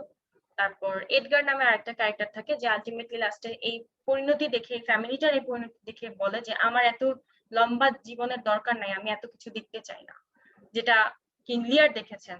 we that are young shall never see so much nor live so long, মানে কিং লিয়ারের মতো এত বছর বেঁচে এত বাজেভাবে নিজের ফ্যামিলির করুণ পরিণতি দেখতে চায় না। সো এটা হচ্ছে গিয়ে লং স্টোরি শর্ট।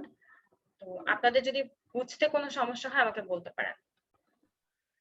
যে আপু লাস্টে বুঝতে পারিনি, ওনার ছোট মেয়ের লাস্টে কি হলো? ছোট মেয়ের বিয়ে তো ফ্রান্সে হয়েছে, রাইট? সো ফ্রান্সের সাথে তখন ইউকের বা ওই গ্রেট ব্রিটেনের তখন সম্পর্ক ভালো ছিল না। সো যেহেতু তার সাম্রাজ্যকে, লিয়ারের সাম্রাজ্যকে দুই ভাগে ভাগ করে সে মেয়েদের হাতে দিয়ে দিয়েছে, মানে গনেরিল এবং রেগান, বড় দুই মেয়ের হাতে। তো তারা বুঝতে পারে যে তারা থাকতে পারবে না। আলটিমেটলি কি হবে, কর্ডেলিয়া যদি আসে, তার বাবাকে সে রাজা বানায়, আবার তাদের কাছ থেকে সব নিয়ে যাবে। So, কি করে তারা, চালাকি করে এটা করে যে না, ও ফ্রান্সের আর্মি দিয়ে আমাদেরকে অ্যাটাক করবে, তাহলে আমাদের কি করতে হবে, ও যখন আসবে ওকে মেরে ফেলতে হবে, দ্যাট মিনস এক্সিকিউট করতে হবে। কি কারণে, দেশদ্রোহী হিসেবে সে দেশের উপরে অ্যাটাক করছে, তার নিজের দেশের উপরে সে ফরেন আর্মি, দ্যাট মিনস ফ্রান্সের আর্মি নিয়ে এসে অ্যাটাক করছে। So, এটা বলে তাদেরকে তারা দুজন মিলে এই যে কর্ডেলিয়াকে হত্যা করে, দ্যাট মিনস দেশদ্রোহী হিসেবে ফাঁসি দেয়।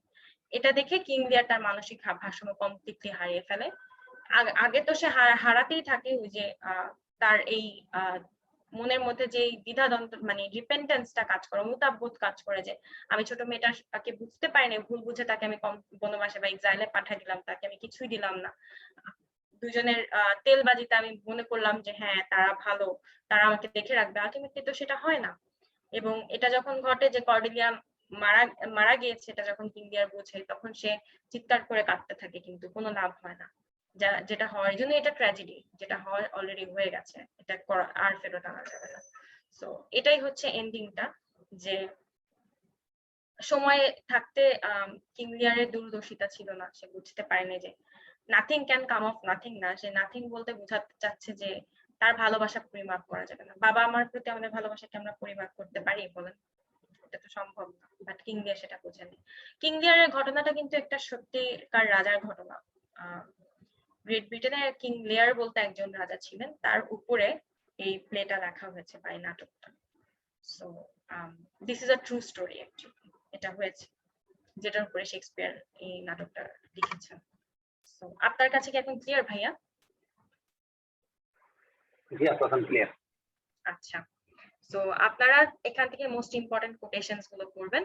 এটা হচ্ছে nothing can come of nothing, speak again, how sharper than a serpent's tooth it is to have a thankless child. আচ্ছা, আমি আপনাদেরকে শর্ট করে দুটা প্লে সম্পর্কে একটু বলবো। সেটা হচ্ছে দুইটা না, একটা প্লে সম্পর্কে বলবো, আর একটা সম্পর্কে বলতে আমার মানে, যেহেতু রাজাদের রিলেটেড আমরা কিছু প্লে পড়ছি, হিস্টোরিক্যাল প্লে তো আপনারা জানেন, রাইট? যেটা হচ্ছে গিয়ে আপনারা কি শুনতে পাচ্ছেন? যেটা হচ্ছে কোনো হিস্টোরিক্যাল ফিগার বা রাজা বা রানীর উপর বেস করে লেখা। অ্যান্টনি অ্যান্ড ক্লিওপেট্রার নাম তো শুনেছেন আপনারা, তাই না?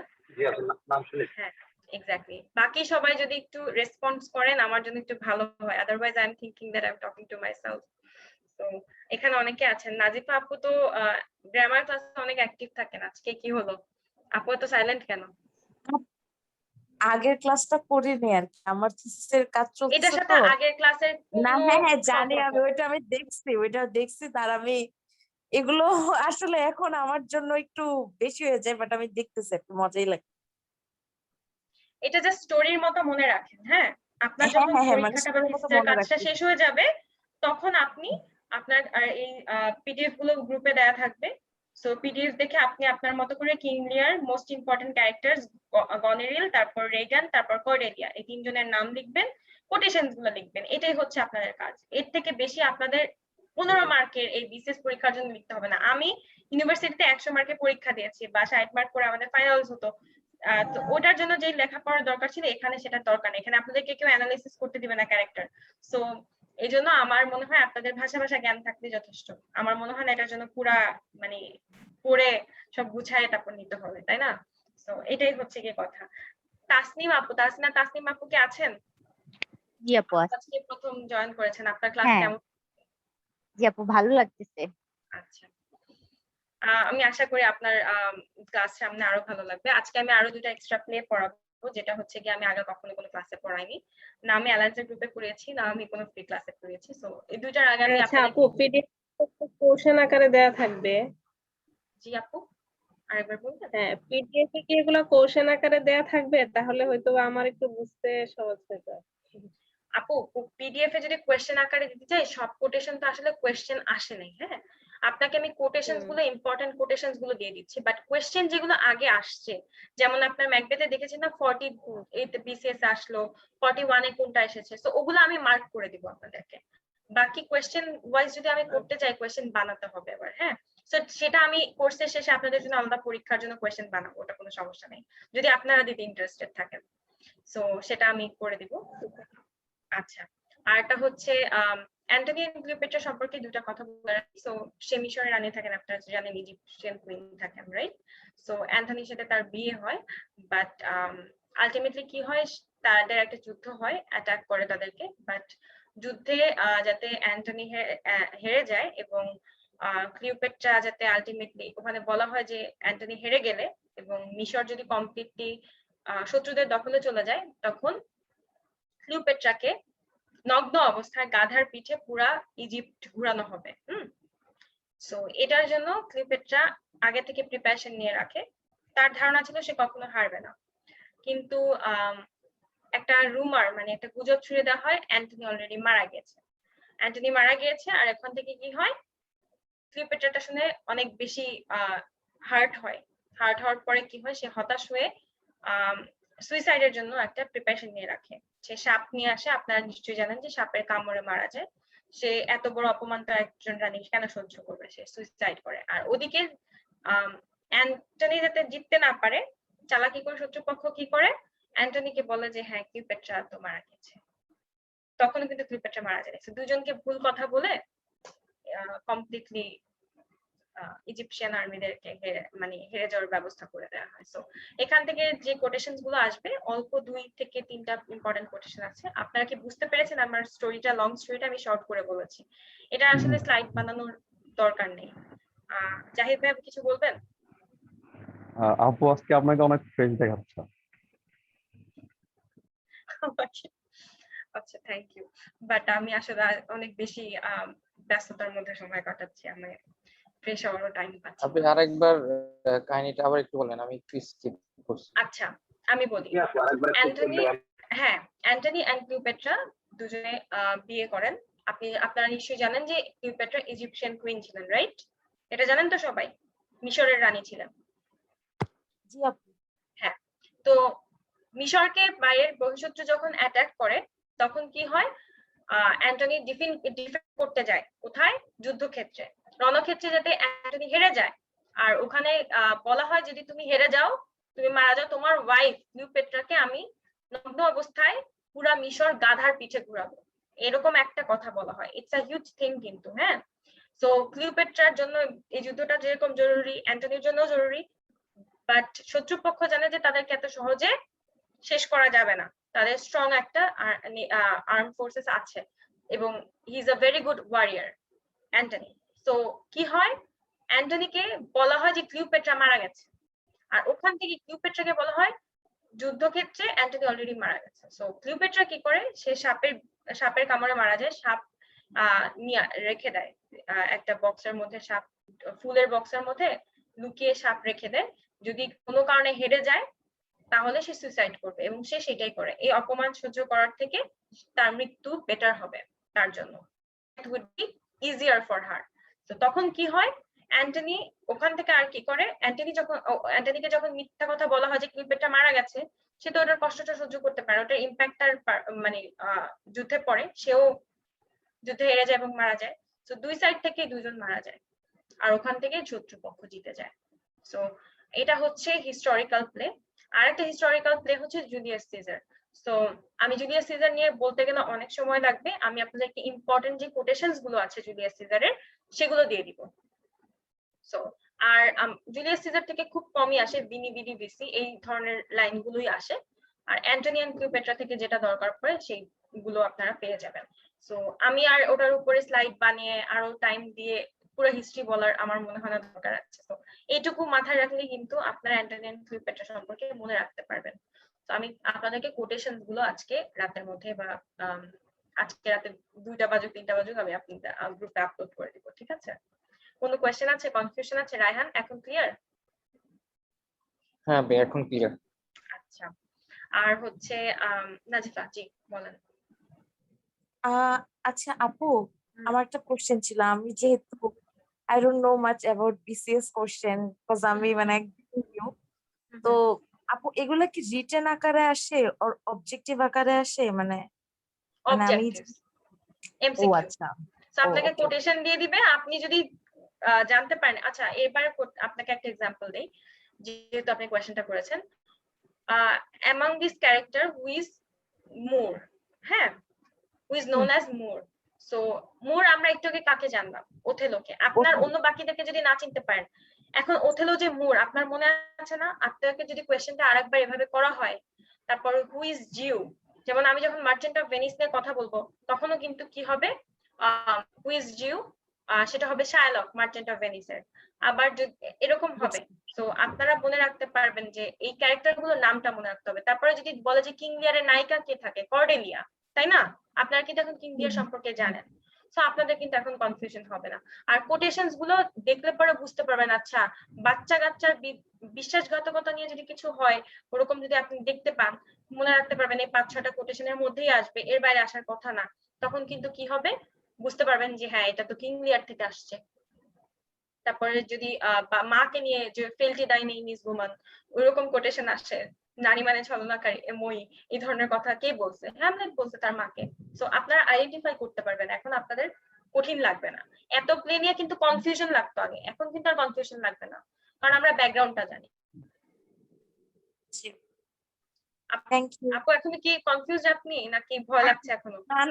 না এখন কনফিউজড, মানে আমি একদমই নতুন তো, মানে আমি এক কখনো এগুলো সম্বন্ধে তেমন বুঝতে আইডিয়া পারছি, ছিল সমস্যা না। নেই। না না সমস্যা নেই, এটা নিয়ে থ্যাংক ইউ সমস্যা আপু। হবে না। আপনি জাস্ট পড়তে থাকবেন আর স্লাইড গুলো ফলো করেন। আমি আপনাদেরকে বইয়ের ব্যাপারে আপনারা অনেকে জিজ্ঞেস করছেন আমাকে বিভিন্ন বিভিন্ন সময় আর কি, শুধুমাত্র পার্সোনাল কোর্সে না, লাইভ ক্লাসে, যে আপু কোন বইটা ফলো করব। আমি আপনাদেরকে অ্যাকচুয়ালি কোন বইটা ফলো করতে বলবো, water water everywhere nor any drop to drink. হ্যাঁ, এই কোটেশনটা মানে এটা রাইম অফ দ্য এনজয়মেন্টের one of the most important quotations. হ্যাঁ, কিছু বইয়ে এটা কিন্তু অনেক পরীক্ষাতে আসে, শুধুমাত্র বিসিএস না, বিভিন্ন বিজিএস এ বলেন বা বিভিন্ন জায়গায় আর কি, পাসপোর্ট অধিদপ্তরের পরীক্ষাতেও আমি দেখলাম যে আসছে। তো এই কোটেশনটাকে যারা ভুল লিখে রাখে, নিজেদের মতো করে লেখে, একটা কোটেশন কিন্তু আপনি চেঞ্জ করতে পারবেন। আপনি কি শেক্সপিয়ার বা আপনি কি কোলেরিজ যে আপনি চেঞ্জ করতে পারবেন? রাইটার ছাড়া তো কেউ চেঞ্জ করতে পারে না। যারা নিজেদের মতো করে বানায় লিখে দেয় তাদেরকে তো আমি আসলে সাজেস্ট করতে পারি না। আমি আপনাদেরকে একটা ভুল বই সাজেস্ট করলে আপনাদের ক্ষতি হবে, এজন্য আমি আসলে সেটা করছি না। আমার মনে হয় ফর নাও আপনারা স্লাইডটা ফলো করেন, তারপরে আমরা ভবিষ্যতে কি করব সেটা আমি টেস্ট করে দিব। আপু আমার একটা প্রশ্ন ছিল। জি বলেন। আপু আপনার লেখা একটা বই বের হওয়ার কথা ছিল না? হ্যাঁ, এটা কাজ চলছে, ইনশাআল্লাহ দেখা যাক। আশা রাখি খুব শীঘ্রই হবে, এবং রিলিজের ডেট কাছাকাছি আসলে তারও আগে আপনারা পেয়ে যাবেন, সমস্যা হবে না। ওটা তো আসলে কোনো বিজনেস মডেল না, তো আমরা যে শিক্ষা দীক্ষা ছিল 5 বছরের সেটা দিয়ে কাজ করছি। আচ্ছা আচ্ছা, আপনার কি কোনো মানে আপনাদের কারো কি মানে কোটেশনস রিলেটেড কোনো সমস্যা হচ্ছে, আমাকে তাহলে বলতে পারেন, আমি দরকার হলে আরো ইজিয়ার করার চেষ্টা করব, মনে রাখার জন্য বা বোঝার জন্য। আরো কি কোনো কিছু করা যেতে পারে, সাজেশন দিতে পারেন আপনারা।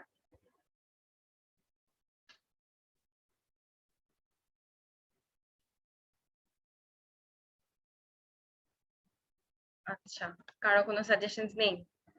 তাহলে আমরা নেক্সট স্লাইডে যাই। আপনারা কি দেখতে পাচ্ছেন? জি আপু।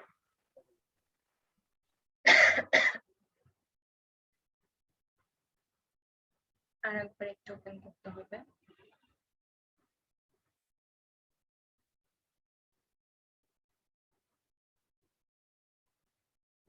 অনেক ইম্পর্টেন্ট কয়েকটা পেজ শেষ হয়ে গেল। আজকে আমরা মোটামুটি এলিজাবেথান এইজটা শেষ করে দিব। যা কিছু এক্সট্রা থাকবে সেটা আমি আপনাদেরকে পিডিএফ আকারে দিয়ে দিব। ওটুকু মানে না বুঝো আপনারা জাস্ট পিডিএফটা দেখে মনে রাখতে পারবেন।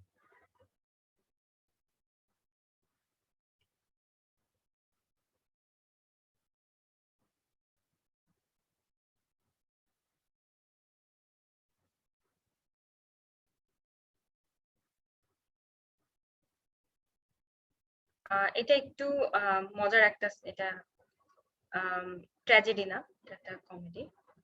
সো আপনারা অনেকে জানতে চেয়েছিলেন ট্র্যাজেডি কমেডি সম্পর্কে ডিফারেন্সটা কি। এটা আমি আপনাদেরকে আজকে শেষ করার পরে যথেষ্ট সময় থাকলে বুঝাবো, আদারওয়াইজ নেক্সট যেদিন ক্লাস হবে আমি আপনাদেরকে সুন্দরভাবে বুঝিয়ে দিব। অ্যাজ ইউ লাইক ইট, এটা হচ্ছে বিয়ে রিলেটেড একটা প্লে। সো এখানে দেখা যায় যে ওই যে সেম ওল্ড কাহিনী, কি হয়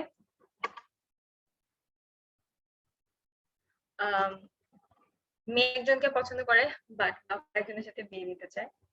So, এটাই হয়েছে এখানে। খুব বেশি কিছু নেই। তো এখানে 2-3টা ইম্পর্টেন্ট ইনফরমেশনটা রাখেন। এত স্লাইড পড়তে হবে না, আমি মার্ক করে দিয়ে দিব কোন স্লাইডটা পড়তে হবে। তো ভয় পাওয়ার কোনো কারণ নেই। ফেমাস কোটেশনস গুলো আমরা আগে দেখি। হ্যাঁ, all the worlds are stage and all the men and women merely players. এটা আপনারা জানেন, এটার মনে হয় লম্বা বেনেডিক্ট কাম্বারব্যাচের মনে হয় একটা ভালো একটা রিসাইটেশন আছে। সো ইয়া, এটা আমি প্লে করিনি, বাট অন্য কোনো সময় হয়তো দেখা যাবে। So true is that we have seen better days. That is so much true. দেখেন, true is that we have seen better days. এখন যে অবস্থা করোনায়, আমরা আসলেও ভালো দিন দেখে আসছি, এখন সবচেয়ে খারাপ দিন দেখতেছি, তাই কিনা? So Shakespeare সাহেব was right. The fool doth think he is wise, but the wise man knows himself to be a fool. মানে যে বোকা সে সবসময় নিজেকে বুদ্ধিমান মনে করে, আর যে বুদ্ধিমান সে নিজেকে বোকা মনে করে। তো এই জিনিসগুলো কিন্তু আমরা সবসময় জানি। এখন দেখা যাচ্ছে এই কথাগুলো কিন্তু শেক্সপিয়ার লিখে গিয়েছে। So can one desire too much of a good thing? So এগুলো হচ্ছে ইম্পর্টেন্ট। আপনারা শুধু কোটেশনটা মনে রাখবেন, অ্যাক্ট 4 সিন 1 এগুলো কিচ্ছু মনে রাখা লাগবে না, জাস্ট কোটেশন গুলা কোথা থেকে আসছে সেটা মনে রাখলেই এনাফ। আচ্ছা, এলিমেন্টসে যাব না, সামারি অফ দ্য স্টোরি কি এটা একটু দেখে আমরা।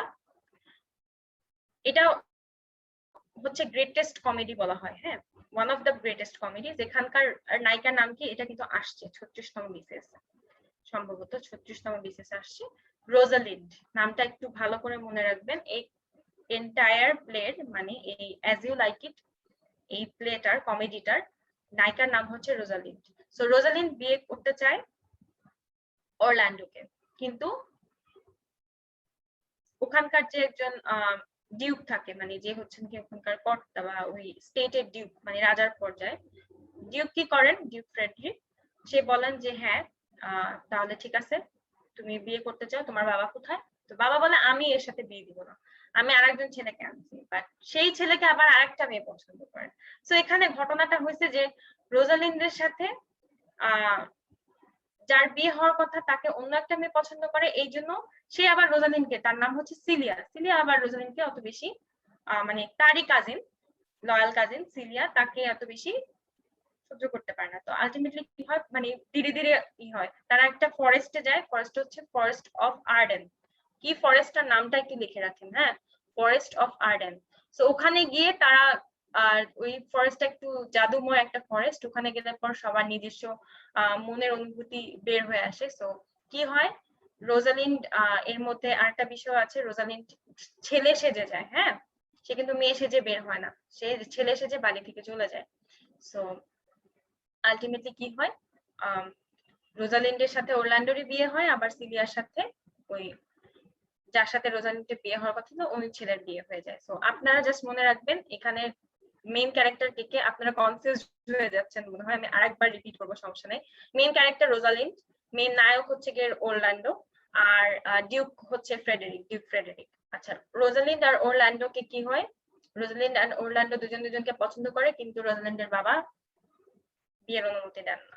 সো সেই মেয়ের জন্য অন্য একটা ছেলেকে ঠিক করে রাখেন, কিন্তু তাকে সিলিয়া পছন্দ করে। সিলিয়া যেহেতু পছন্দ করে রোজালিন্ড তাকে বিয়ে করছে না, সে অরল্যান্ডোকে পছন্দ করে। কিন্তু এই যে ক্রস লাভার্স যে কাহিনীটা, যে না সে সিলিয়াকে বিয়ে করতে চায় না, তো ওইটা ওই ফরেস্টে গিয়ে ওই ছেলেরও মাইন্ড চেঞ্জ হয়, না আমি সিলিয়াকেই বিয়ে করবো। তখন রোজালিন্ড কি হয়, তার বাবার অপছন্দের ওই যে যাকে পছন্দ করতো অরল্যান্ডো তাকে বিয়ে করে আর সিলিয়া যাকে পছন্দ করতো তাকে বিয়ে করে ফেলে। সো আলটিমেটলি এখানে কি হয়, শেষে সবগুলা একটা বিয়ে দিয়ে শেষ হয় এই প্লেটা। প্লেটা একটু মানে অনেক ডিপে অনেক অনেক কথাবার্তা আছে, বাট আমরা ওইদিকে যাব না। বাট ঘটনা হচ্ছে গিয়ে বিয়ে নিয়ে যে প্লেটা, সেটা হচ্ছে অধিকাংশ প্লেতেই বিয়ে আছে, বাট সবচেয়ে বেশি ইম্পর্টেন্ট হচ্ছে গিয়ে কমেডি যেটা, এটা মনে রাখবেন, এটা ট্র্যাজেডি না, এটা একটা কমেডি। আর ওই কমেডিতে কি হয়, ক্রস লাভার্স বা একজন আরেকজনকে পছন্দ করে কিন্তু তাকে বিয়ে করতে পারে না, এরকম একটা ঘটনা যে এই প্লেটাতে আছে, সেটা হচ্ছে কি as you like it. As you like it এর মোস্ট ইম্পর্টেন্ট লাইনগুলো এই চারটা, আপনারা যেটা দেখতে পাচ্ছেন, এই চারটা লাইন ইম্পর্টেন্ট, এর থেকে বেশি ইম্পর্টেন্ট না, আর কোনো লাইন অত বেশি নাই। থাকলে আমি অ্যাড করে দিব, সেটা ফাইনাল যখন শেক্সপিয়ার উপর ডকুমেন্ট ক্রিয়েট করে দিব তখন থাকবে। তো কারো কোনো কোয়েশ্চেন থাকলে করতে পারেন। আর এই দেখেন, main character Rosalind Orlando, so আপনাদের বুঝতে কষ্ট হবে না, আর ক্যারেক্টার সম্পর্কে এত কিছু দেখতে হবে না, করতে হবে না, জাস্ট এটা জাস্ট নরমালি জানার জন্য দেয়া।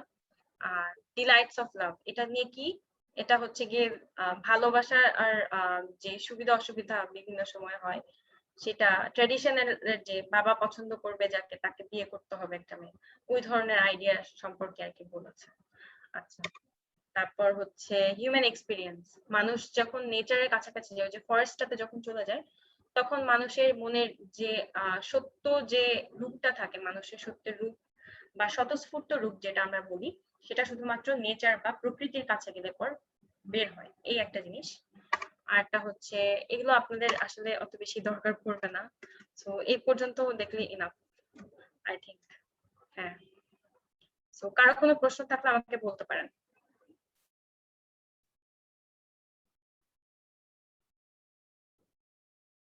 কারো কি কোনো প্রশ্ন আছে? না। এই প্লে রিলেটেড কোনো প্রশ্ন আছে?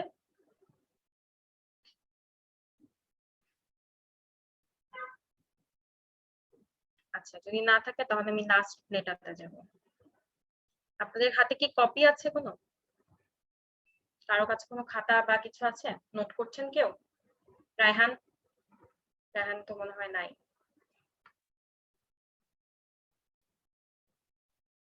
আচ্ছা, নাজিফা আপু, আপনি কি করছেন? আপু এখনো করছি না, মানে কিছু কি লিখতে হবে? আমার তো পিডিএফটা দিয়ে আচ্ছা, দেওয়া হবে, করছি না। হ্যাঁ, আমি দুই একটা ওয়ার্ড বলবো, এটা একটু যদি কেউ নোট করে রাখতে পারেন, তাজনা আপু আপনিও করতে পারেন, যে কেউ করলেই হবে। সোয়ান সং, হ্যাঁ, এই টার্মটা একটু লিখে রাখেন, এটা আমি স্লাইডে পরে অ্যাড করে দিব, বাট আপনারা লিখে রাখতে পারেন। সোয়ান সং হচ্ছে লাস্ট লেখা বা মৃত্যুর আগের লেখাকে বলা হয়। তো আমরা এখন যে প্লেটা পড়বো সেটা হচ্ছে শেক্সপিয়ারের লাস্ট প্লে। এই প্লেটা একটু ডিফিকাল্ট। আবার একটু বললে ভালো হয়। সোয়ান, হাঁস, swan, G, G, S G. W A N, swan song. Swan song হচ্ছে গিয়ে লাস্ট ওয়ার্ক, হ্যাঁ, লাস্ট ওয়ার্ক কে বোঝানো হয়। সো আমরা এখন যে প্লেটা করব সেটা হচ্ছে শেক্সপিয়ারের লাস্ট প্লে বলতে আমরা বুঝি। আর এই লাস্ট প্লে সম্পর্কে আমি কেন বলছি, এটা থেকে খুব বেশি প্রশ্ন আসেনি। কেন আসে নাই? কারণ এটা ইম্পর্টেন্ট, এটা আরো কঠিন পরীক্ষার জন্য রেখে দিয়েছেন এক্সামিনাররা, যেহেতু ওথেলো, তারপরে কিং লিয়ার থেকে আসতে পারে বা অ্যাজ ইউ লাইক ইট থেকে আসতে পারে যে রোজালিন্ড কোন প্লের নায়িকা। সো এগুলো যদি থাকে, সো এই প্লেটা না আসাটা অস্বাভাবিক, মানে ব্যাপারটা অস্বাভাবিকই, কারণ এটা অনেক বেশি সিগনিফিকেন্স রাখে। তো আমরা এখন নিজেদের একটা প্রতিচ্ছবি এই প্লেটার মধ্যে পাবো, আমি আপনাদেরকে গুছিয়ে বলবো। সো এটা দিয়েই আজকে আমি শেক্সপিয়ার এখানে শেষ করব। আর এক্সট্রা একটা দুইটা প্লে সম্পর্কে আমার আপনাদেরকে বলতে হবে, সেটা হচ্ছে Merchant of Venice and Julius Caesar. সেটা যদি বলতে হয় আমি অন্য ক্লাসের দিন অ্যাড করব, আজকে না, কারণ আজকে অনেকগুলো প্লে আমরা কভার করে ফেলেছি। যদি এখন বেশি বুঝাতে যাই সব গরমেল লেগে যাবে, অলরেডি মনে হয় অনেকের কাছে কনফিউজিং লাগছে ব্যাপারটা। সো টেম্পেস্ট মানে আপনারা তো অনেকেই জানেন, ঝড়, রাইট? দেখতে পাচ্ছেন? আচ্ছা, শেক্সপিয়ার রিলেটেড এত কিছুর আমাদের দরকার নেই, আমরা জাস্ট যাব। এখানকার মেইন প্রোটাগনিস্ট ওয়ার্ডটা একটু মনে রাখবেন, নায়ককে বলা হয় প্রোটাগনিস্ট, বা যারা হচ্ছেন হিরো, সবকিছুতে একটা নাটককে আগিয়ে নিয়ে যান বা কোনো কাজকে আগিয়ে নিয়ে যান, সে হচ্ছেন প্রোটাগনিস্ট। প্রসপ্যারো, নামটা কি? প্রসপ্যারো। মনে রাখবেন এখানকার মেইন ক্যারেক্টার হচ্ছে বা প্রোটাগনিস্ট হচ্ছে প্রসপেরো, যার একটা মেয়ে থাকে মিরান্ডা। সে ছিল কিং অফ নেপলস, নেপলস একটা জায়গার নাম, একটা যেখানে সে রাজা ছিল, কিন্তু তার ভাই তাকে তাড়িয়ে দিয়ে নিজে সিংহাসন দখল করে। তখন সে তার সন্তানকে নিয়ে একটা আয়ারল্যান্ডে চলে আসে, হ্যাঁ, যেটা হচ্ছে গিয়ে এই আয়ারল্যান্ডটাতে কি হয়, অলরেডি ওখানেও তো আপনি যখন একটা এরিয়াতে যাবেন, গ্রামে যেমন মাতব্বর থাকে, চেয়ারম্যান থাকে, এরকম থাকে না, ওখানেও তো কেউ কর্তা ধর্তারা আছে, তাই না, যারা আর কি ওই আইল্যান্ডটা পরিচালনা করতে, তাই না, ওখানকার যারা নেটিভ বা নেটিভের বাংলা আমরা কি বলতে পারি, আপনারা একটু হেল্প করেন। স্থানীয় exactly, thank you so much. হ্যাঁ, স্থানীয় যারা, বা আমরা যাদেরকে আদি অধিবাসী বলতে পারি, হ্যাঁ, ওখানকার যারা অধিবাসী ছিলেন তাদেরকে সরিয়ে সে ওখানকার কর্তৃত্ব নেন। কিভাবে নেন? সে বলেন আমি তোমাদেরকে পড়াবো, ভাষা শিখাবো, সো মুখ দিয়ে ল্যাঙ্গুয়েজ শিখাবো। কি শিখাবে? ল্যাঙ্গুয়েজ শিখাবে। সো একটু জিনিসটা খেয়াল করবেন, একজন হঠাৎ করে একটা জায়গায় চলে আসে আইল্যান্ডের থেকে, যেখান থেকে তার মেয়েকে নিয়ে আসে, কারণ তার ভাই তার সিংহাসন দখল করে। ওখানে এসে সে নিজের মতো একটা রাজত্ব সৃষ্টি করে। আগে যারা ছিল তাদেরকে সরিয়ে তাদেরকে কি করে, তাদেরকে দাস বানায়। সো আগে কে ছিল? ক্যালিবান ছিল আগে ওই আইল্যান্ডের উত্তরাধিকারী, মানে তার মার পরে সে হবে, তার মা যেহেতু ওখানকার স্থানীয় ছিল, কর্তা ছিলেন, এরপরে হবেন ক্যালিবান। সো ক্যালিবানকে সরিয়ে সে কি হবে, প্রসপেরো ওখানে রাজার মতো হয়ে যায়। সে ক্যালিবানকে দাস বানায়, তো সার্ভেন্টের মতো ট্রিট করে। আর এরকম আরেকটা সার্ভেন্ট থাকে। সার্ভেন্টটা কি হয়, সে জাদু টাদু করতে পারে। প্রসপেরোর আরো একটা গুণ হচ্ছে সে জাদু করতে পারে। সো সে তার বিদ্যা জাদু দিয়ে সবাইকে মোহিত করে। সো এরিয়েল আর একটা থাকে, ক্যালিবান একজন থাকে আর একজন থাকে এরিয়েল। সো এরিয়েল অত বেশি ইম্পর্টেন্ট না, আমরা ক্যালিবানের সম্পর্কে বলবো। তো ক্যালিবান কি হয়, গায়ের রং তো তাদের মতো সাদা না, কালো, তার দেখতে ভালো লাগে না, তাদের মতো কোনো কিছুই না। ক্যালিবানকে দেখলে কি মনে হয়, একটা রাক্ষসের মতো মনে হয়, এই ধরনের কথা বলে প্রসপেরো। কারণ কি? কারণ সে তো সাদা না, সে তো ওই যে স্থানীয়, তার গায়ের রং তো কালো, বা আমাদের মতো হয়তো ব্রাউনও হতে পারে, আমরা তো জানি না, তাই না। আর ক্যালিবানের মার নাম থাকে সিকোরাস। তো আমরা ক্যালিবানকে মনে রাখবো, আর প্রসপেরো হচ্ছে গিয়ে মেইন নায়ক, তাই তো, আর তার মেয়ে থাকে মিরান্ডা। তো ঘটনাচক্রে যখন ক্যালিবানকে সে ল্যাঙ্গুয়েজ শিখাবে বলে, তখন সে আস্তে আস্তে যে মদের লোভ আর হচ্ছে গিয়ে ল্যাঙ্গুয়েজের লোভ দিয়ে আস্তে আস্তে তাকে দাস বানিয়ে ফেলে। তখন ক্যালিবান একদিন ল্যাঙ্গুয়েজটা শিখে যায়, এবং ওই ল্যাঙ্গুয়েজের মাধ্যমে ওই যে ভাষাটা শিখায়, ভাষায় একদিন উল্টা জবাব দেওয়া শুরু করে প্রসপেরোকে। জাদু দিয়ে তাকে বশ করে রাখে, আবার তাকে টর্চারও করতে পারে প্রসপেরো। সো আলটিমেটলি কি হয়, ওই যে এক ঝড়ের মাধ্যমে সে বুঝতে পারে এর মধ্যে আরো একজন এরকম আসে, ফার্ডিনান্ড নামে একজন আসে, সেও হচ্ছে গিয়ে অনেক সে হচ্ছে ডিউক সম্ভবত, হ্যাঁ, আরেকটা দেশের উত্তরাধিকারী। সো সে মিরান্ডাকে বিয়ে করতে চায়। সো মিরান্ডার সাথে তার বিয়ে ঠিক হয়। আলটিমেটলি কি হয়, প্রসপেরোর ভাই অ্যান্টোনিও সে বুঝতে পারে তার ভুল, যে তার ভাইকে তার সরিয়ে দেওয়া উচিত হয় নাই। সো প্রসপেরো কি করে, ওই ল্যান্ডটাকে, ওই আইল্যান্ডটাকে তার যে আগের যে অধিবাসী ছিল তাদের কাছে ফেলে রেখে আবার নিজের রাজত্বে ফেরত যায়। এটাকে আপনারা কিছুটা মিল পাচ্ছেন আমাদের সাথে? ইস্ট ইন্ডিয়া কোম্পানি আমাদেরকে ল্যাঙ্গুয়েজ শিখাতে আসে, তারপরে আবার যখন সময় হয় তারা সুন্দরভাবে ফেরত যায় গ্রেট ব্রিটেনে। কিছু মনে পড়ে 200 বছরের শাসন?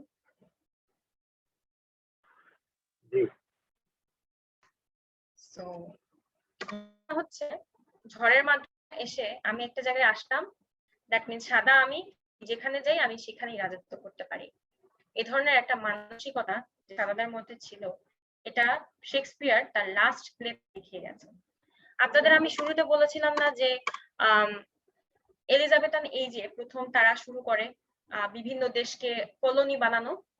এটাই কিন্তু এলিজাবেথের ওই সময় কালীন সত্যিটা, যে হ্যাঁ, তারা আস্তে আস্তে বিভিন্ন জায়গায় কলোনি বানাচ্ছে, সাদারা যাচ্ছে এবং তারা ওখানে গিয়ে কলোনি বা তাদের এক একটা মানে ল্যান্ডটাকে নিয়ে অন্য যারা নেটিভ বা স্থানীয় আছে তাদেরকে দাস বানিয়ে নিজেরা রাজত্ব করছে। তারা তাদের এম্পায়ারটাকে বড় করছেন।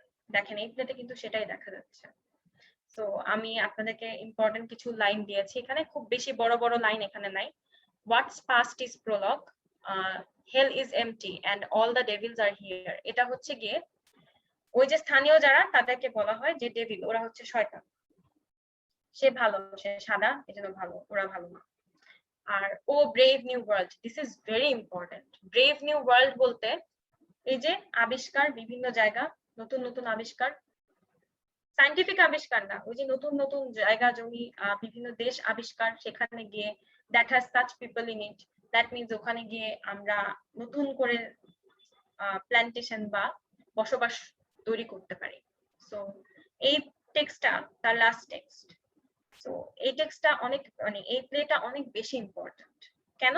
কারণ এটা কাইন্ড অফ এরপরে ইংরেজরা কি করে সেটাকে প্রথম থেকে দেখায়। 600 বছর আগে লেখে, কিন্তু আমাদের এখানে কত বছর আগে আসছে?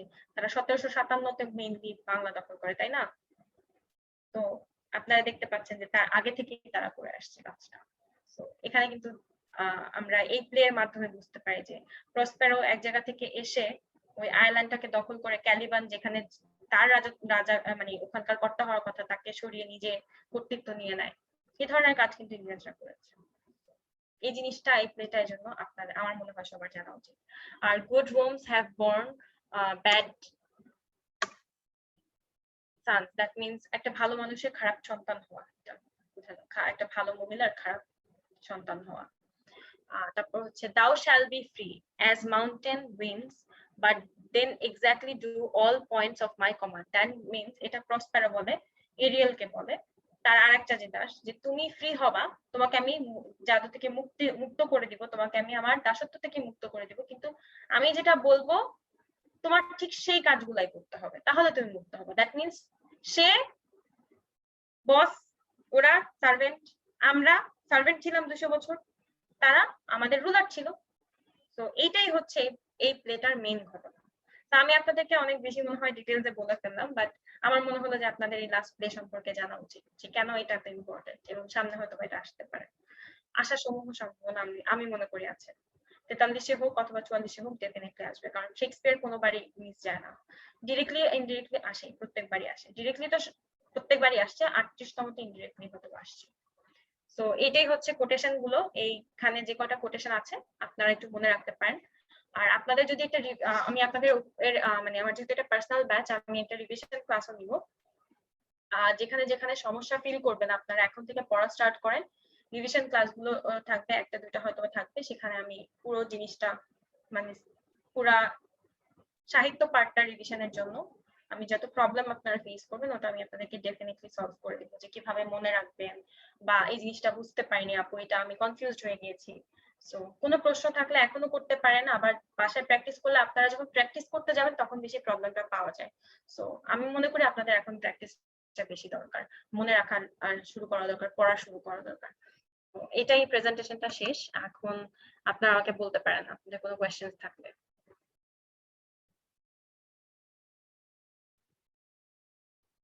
কারো কোনো প্রশ্ন আছে?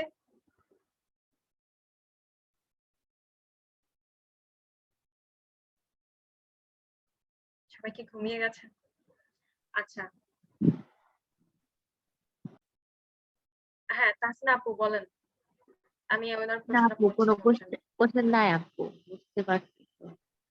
আচ্ছা, সো মনে রাখবেন 200 বছরের শাসনের যদি প্রথম পার্টটা দেখতে চান, টেম্পেস্ট হচ্ছে সেটা। আমার অনেক পছন্দের একটা প্লে। আচ্ছা, literature and art somehow provoke history to bond both good and bad, is it? Yes, of course.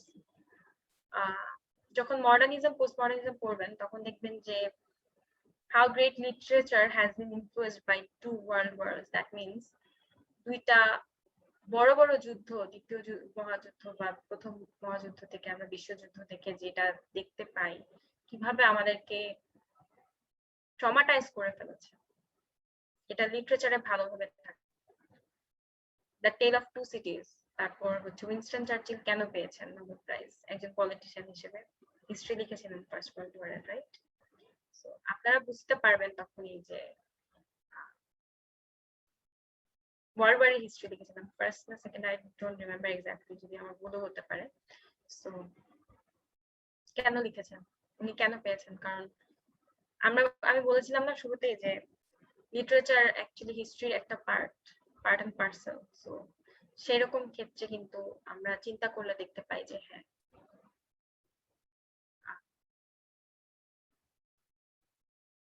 এটা আসলে আমরা যা ভাবছি তা বহু বছর আগে থেকে হচ্ছে, অথবা আমরা যে সমস্যাগুলো এখনো ফেস করি ওগুলো এখনো যেমন রেলেভেন্ট, আগেও সেরকমই রেলেভেন্ট ছিল। ধর্ম নিয়ে যেমন প্রোটেস্ট্যান্ট এন্ড ক্যাথলিকদের মধ্যে ঝামেলা, আমাদেরও কিন্তু বিভিন্ন যে জায়গা আছে, শুধুমাত্র কি ক্যাথলিক আর প্রোটেস্ট্যান্টের মধ্যে, এবারে হিন্দু মুসলিম বা মুসলিমদের মধ্যেও সমস্যা আছে, শিয়া সুন্নি। তো এই ধরনের কনফ্লিক্ট কিন্তু সারা ওয়ার্ল্ডে অনেক অনেক অনেক সময় ধরে আছে। এগুলো লিটারেচারে পাওয়া যায়। এই জন্যই মেবি পিএসসি মনে করে যে আমাদের লিটারেচার একটু হলেও জানা উচিত। মাঝে মাঝে লিটারেচার মন খারাপ করে দেয়, আচ্ছা, খারাপকেও মহান করে দেয়, আচ্ছা আচ্ছা, মাঝে মাঝে লিটারেচার মহানকে খারাপ করে দেয়, খারাপকেও মহান করে। হ্যাঁ, সত্যি কথা। অ্যান্টনি পেট্রয় দেখেন, শত্রু পক্ষ জিতে গেল। জয়নগরীর ঘটনা সবাই জানে কিভাবে ধ্বংস হয়ে যায়। তো ওগুলো নিয়ে এখন আর কথা না বলি, আপনাদের আর কোনো প্রশ্ন থাকলে বলতে পারেন। শহীদুল ভাইয়া, আপনার যদি প্রশ্ন থাকে, তারপর নাজিফা আপু আপনার কোয়েশ্চেন থাকলে বলতে পারেন। শেক্সপিয়ার মোটামুটি শেষ, আর কবিতা 2টা পড়াতে পারি। ওটা আমি অলরেডি প্রথম ক্লাসে পড়েছিলাম, প্রথম যখন অ্যালায়েন্সের ক্লাস হয়। তারপরে তাহলে আপনারা যদি বলেন তাহলে আমি পড়তে পারি। আর এই ভাইয়া কি কখনো মানে চ্যাটের বাইরে কথা বলেন না? তৌহিদ ভাইয়া, মানে মেসেজের বাইরে আপনি কি ভয়েস ইউজ করেন না, মানে কথা বলেন না?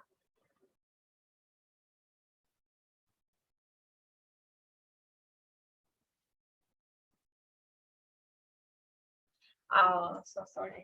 আচ্ছা, একটা নতুন হেডফোন কিনে আমাদের সাথে কথা বলার জন্য আসবেন। আচ্ছা স্যার, আপনি কি এই মোমেন্টে আছেন? আপনি কি কিছু বলতে চান স্যার? আমি অন্যান্য স্লাইড গুলো বের করার ফাঁকে আপনি চাইলে কিছু বলতে পারেন। আছি, এই স্লাইড নিয়ে কিছু বলছি না, আমি কাজ করছি। না না স্যার, আমি এই স্লাইড বের করার মধ্যে আপনি যদি স্যার তাদেরকে কিছু বলতে চান, স্টুডেন্টদেরকে, আপনি বলতে না, পারেন স্যার। স্টুডেন্টদের কাছে সবসময় শুভকামনা থাকবে, সবাইকে বলবো অ্যাটেন্টিভলি ক্লাস করেন, এটাই। ক্লাস ভালো হচ্ছে, কন্টিনিউ ক্যারি অন। আপু, হুম হুম, আমার একটা কোশ্চেন ছিল। তো বলেন। আমি হচ্ছে আইএলটিএস এর প্রিপারেশনটা নিতে চাচ্ছি। সো আচ্ছা, মানে কিভাবে কি করব একটু বললে ভালো হয় আপু। আমার কাছে আমি ডিসেম্বরে গ্রাজুয়েশন শেষ হবে। আপনি কি আর জন্য কোথাও ভর্তি হয়েছেন? না, আমি কোথাও ভর্তি হইনি, আমার এখন চাপ যাচ্ছে, তো আমি এর মাঝে আমি ভর্তি হতে চাচ্ছি না। আমি আপনাকে সাজেস্ট করব, আপনি অক্টোবরে পরীক্ষাটা যদি দেন, ওটার পরে আপনি প্রিপারেশনটা নেন। আমার সাজেশন হবে এটা, কারণ নিরবিচ্ছিন্ন পড়াশোনা দরকার। যেহেতু আপনি প্রথমবার বিসিএস দিচ্ছেন, আপনার একটা নিরবিচ্ছিন্ন পড়াশোনার দরকার আছে। দ্যাট মিন্স কোনো কিছু। বিসিএস না, আই মিন আপু আমি আইএলটিএস এর প্রিপারেশনটাও নিতে চাচ্ছি। মেইনলি এই বেসিক ইংলিশ মানে কোর্সটা করার হচ্ছে যে যদি বাই এনি চান্স আমার আইএলটিএস এর মানে এটা মিস হয়ে যায়, দেন আমি মেবি তখন প্রপারলি একটা বিসিএস এর প্রিপারেশন নিয়ে আগাইতে পারবো আর কি।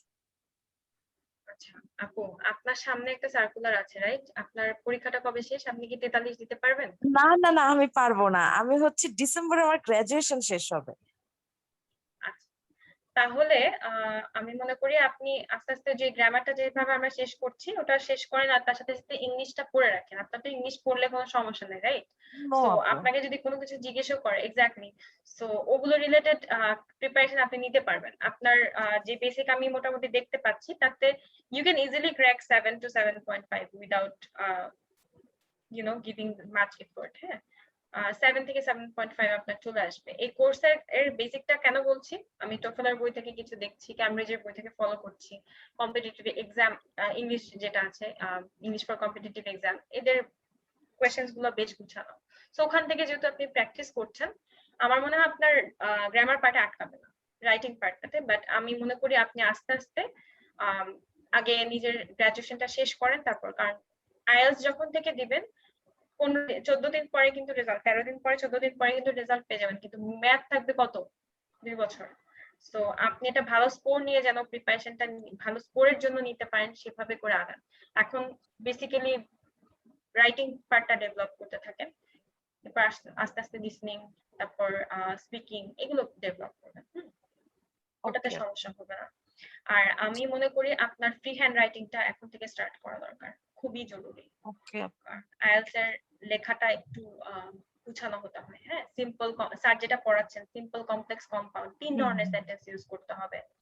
অনেক আইএলটিএস এর ভালো ভালো কোচিং আছে, আপনি চাইলে ভর্তি হতে পারেন। আবার কোচিং ছাড়াও অনেকে ভালো করে। আগে একটা ভালো মানে বই দেখে দেখেন যে আপনার কোন কোন জায়গায় কমতি গুলো আছে বা ল্যাকিংস গুলো আছে, ওগুলোকে ঠিক করে তারপর দরকার পড়লে কোচিংটা করেন, কারণ it's going to take a lot of time. হ্যাঁ, এই জন্য তারপর এই জন্যই আর কি আমি মেইনলি গ্রামার মানে এগুলো একটু ভালোভাবে মানে এই জায়গায় এই ক্লাসটা এই জন্যই আমি করতেছি আমি যাতে বুঝতে আমার পারছি।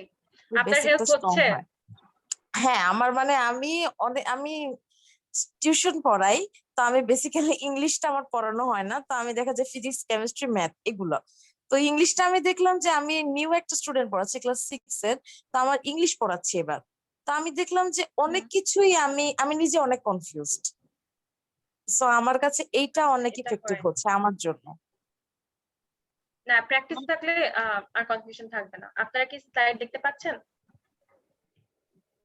জি আপু। আচ্ছা, আমি আগে একটু বলে দিচ্ছি, এই লোকের লেখাগুলো একটু কাট করতে, হ্যাঁ, এর কোনো কাহিনী নাই, সে খালি উপদেশে দিচ্ছেন। হ্যাঁ, আপনারা তার টাইটেলটা মনে রাখবেন, ফাদার অফ ইংলিশ প্রোজ, ব্র্যাকেটে দেয়া আছে। হ্যাঁ, আমি আপনাদেরকে দেখেন তার এগুলা সে খালি কি লিখছে, এসে লিখছে, রচনা লিখে গেছে। হ্যাঁ, তো উনি অনেক কিছুই করছেন, তো রচনাটার জন্য উনি সবচেয়ে বেশি নোন। হ্যাঁ, উনি করেন নাই হেন কাজ না, উনি অনেক বেশি জ্ঞানী মানুষ, এবং এই জন্য সে সবাইকে জ্ঞান বিতরণ করেছেন কঠিন কঠিন ওয়ার্ড ইউজ করে বা সহজ সহজ ওয়ার্ড ইউজ করে, যখন যেভাবে ভালো লেগেছে। সো সে ম্যারিড এন্ড সিঙ্গেল লাইফ, বিবাহ এবং অবিবাহিত লাইফ নিয়ে কথা বলেছেন, পড়াশোনা নিয়ে কথা বলেছেন, তারপরে হচ্ছে হিস্ট্রি নিয়ে কথা বলেছেন, লিবার্টি নিয়ে কথা বলেছেন, মানে মানুষের স্বাধীনতা নিয়ে কথা বলেছেন। সো প্রতিটা জিনিসের উপর কি ওনার এসে গুলো আছে। সো এই এসে গুলো থেকে আমি আপনাদেরকে মোস্ট ইম্পর্টেন্ট কোটেশন গুলো দিলাম, এই কয়টা এসে থেকে পড়লে যথেষ্ট। আমি জানি এটা কঠিন হবে আপনাদের জন্য মনে রাখা, কারণ মোটকা মোটকা এবং বড় বড় কোটেশন। জাস্ট মনে রাখবেন, men are best friend, best masters, unmarried men দেখলে পরে মনে রাখবেন যে ম্যারেজ এন্ড সিঙ্গেল লাইফ থেকে আসছে। কি আসছে? আবার আসছে এই যে দেখেন কত খারাপ একটা লোক। এই কথাটা আমার ওনার প্রতি একটা হেট্রেড ক্রিয়েট করে দিছে। Wise are young men's mistresses, companions for middle age, and old men's nurses. তো মহিলারা কি যুবক মানে ইয়াং বয়সে বা যুবক বয়সে বা যুবতী বয়সে তারা হচ্ছে প্রেমিকা, আর মধ্য বয়সে কি সঙ্গী বা সাথী, আর বুড়া বয়সে কি পুরুষদের সেবিকা। এটা কোনো কথা? এর বাইরে কি মহিলাদের কোনো প্রয়োজন নাই? সো এরকম কিছু জিনিস উনি পড়েছেন। এটা আমার পার্সোনাল চয়েস, আমার এই কথাটা ভালো লাগে নাই, এই জন্য অনেকের অনেক পছন্দ থাকতে পারে। Everybody is entitled to their opinion. So আপনার ভালো লাগতেই পারে ফ্রান্সিস বেকনকে, আমি আপনাকে জাজ করব না বা আমি জাজ করার কেউ না, হু এম আই টু জাজ। সো আমার ভালো লাগে নাই ওনাকে এই কথাটার কারণে। সো বাট এমনি উনি অনেক জ্ঞানী ব্যক্তি, দ্যাট আমি খুব স্বীকার করি, যে কারণে আমরা এতগুলো কোটেশন সর্ট আউট করে আপনাদেরকে পিডিএফ আকারে দিচ্ছি। এই দেখেন, ম্যারেজ এন্ড সিঙ্গেল লাইফ থেকে আসে, বেশিরভাগ আসে, অফ স্টাডিজ থেকে আসে, আর হচ্ছে গিয়ে হিস্ট্রিজ মেক মেন ওয়াইজ, এটা অফ হিস্ট্রি থেকে আসা। সো বড় কোটেশন দেখে আমি ডট ডট দেয়া, এটাকে বলা হয় এলিপসিস। হ্যাঁ, এটা মানে হচ্ছে আরো কন্টিনিউ। সো আপনারা ছোট করে যে হিস্ট্রিজ মেক মেন ওয়াইজ এটুকু মনে রাখবেন। এটা কে বলছে? ফ্রান্সিস বেকন বলছে। So single life is liberty. So এগুলো একটু কনফিউজিং, যে অফ লিবার্টির হবে নাকি ম্যারেজ লাইফের হবে। সিঙ্গেল লাইফ দেখলে পরে of marriage and single life, এরকম ভাবে মনে রাখবেন।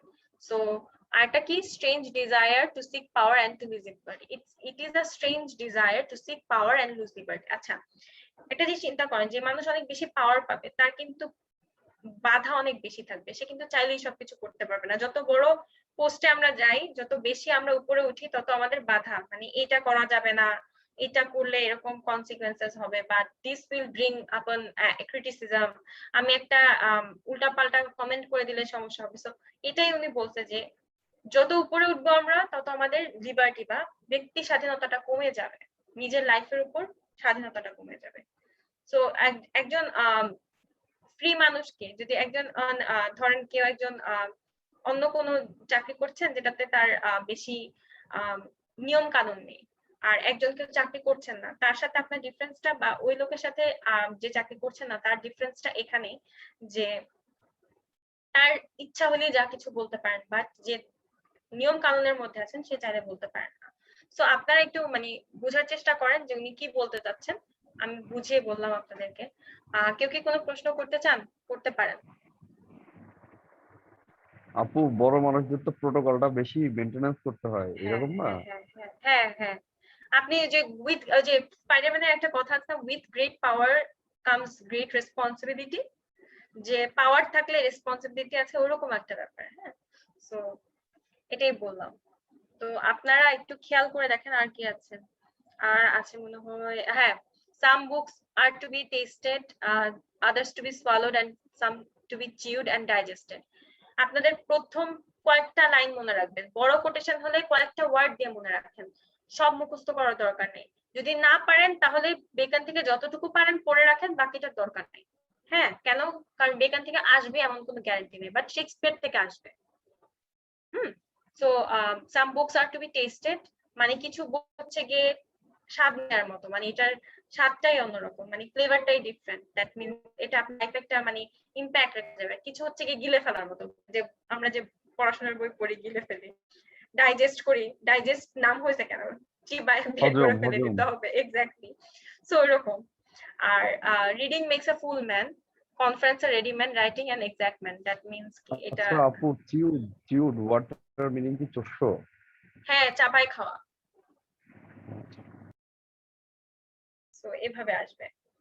আর ওনার of marriage and single life নিয়ে আমি বেশি কথা বলতে চাই না। ওনার যে কথাবার্তা, ওনার কাছে মনে হয় যে এই দেখেন কি লিখছে, wife and children and have given hostages to Fortune.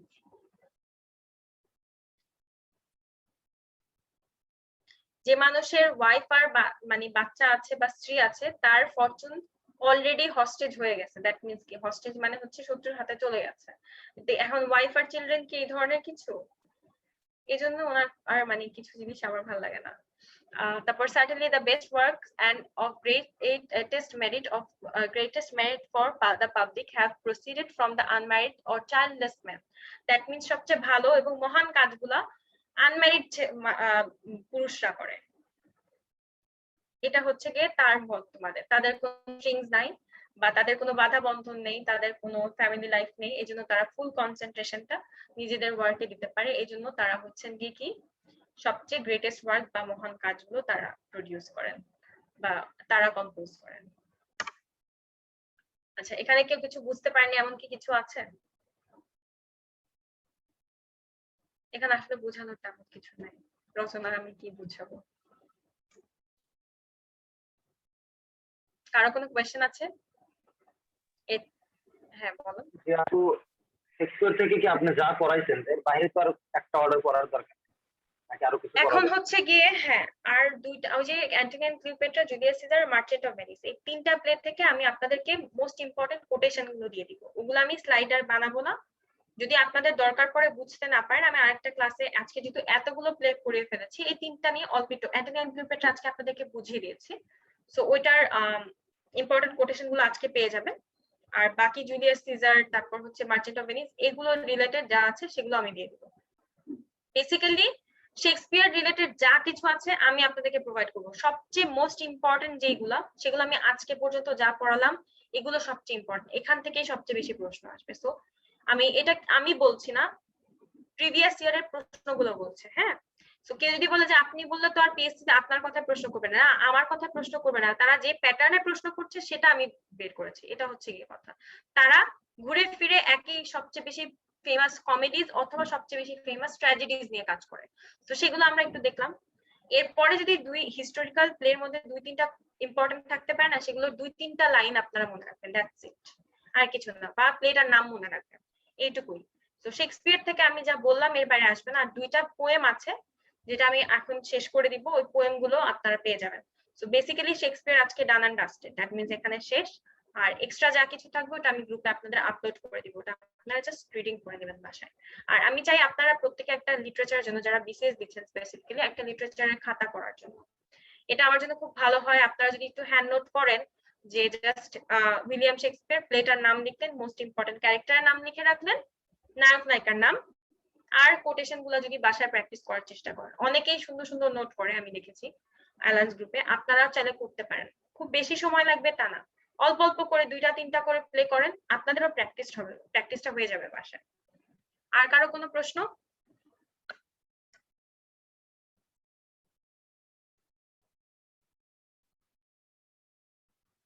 আচ্ছা, কারো কোনো প্রশ্ন থাকলে করতে পারেন।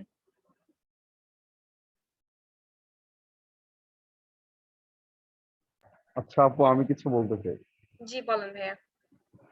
আচ্ছা, আমি বাংলা সাহিত্যে একটা পড়েছিলাম যে আমাদের মুনীর চৌধুরীর যে শেক্সপিয়ারের একটা অনুবাদ, একটা টেমিং অফ দ্য শিউ। হচ্ছে মুক্তরমণি বশীকরণ, হ্যাঁ তো এটা আসলে হ্যাঁ, এটা কি আপনি পড়তে যাচ্ছেন? সম্ভবত কমেডি অফ এরর, সম্ভবত। ওটাও করেছেন, এটাও করেছেন, এই দুইটাই করেছেন। কমেডি অফ এরার্স আর হচ্ছে গিয়ে মুখরমণি বশীকরণ, দুইটাই কারেক্ট ভাইয়া।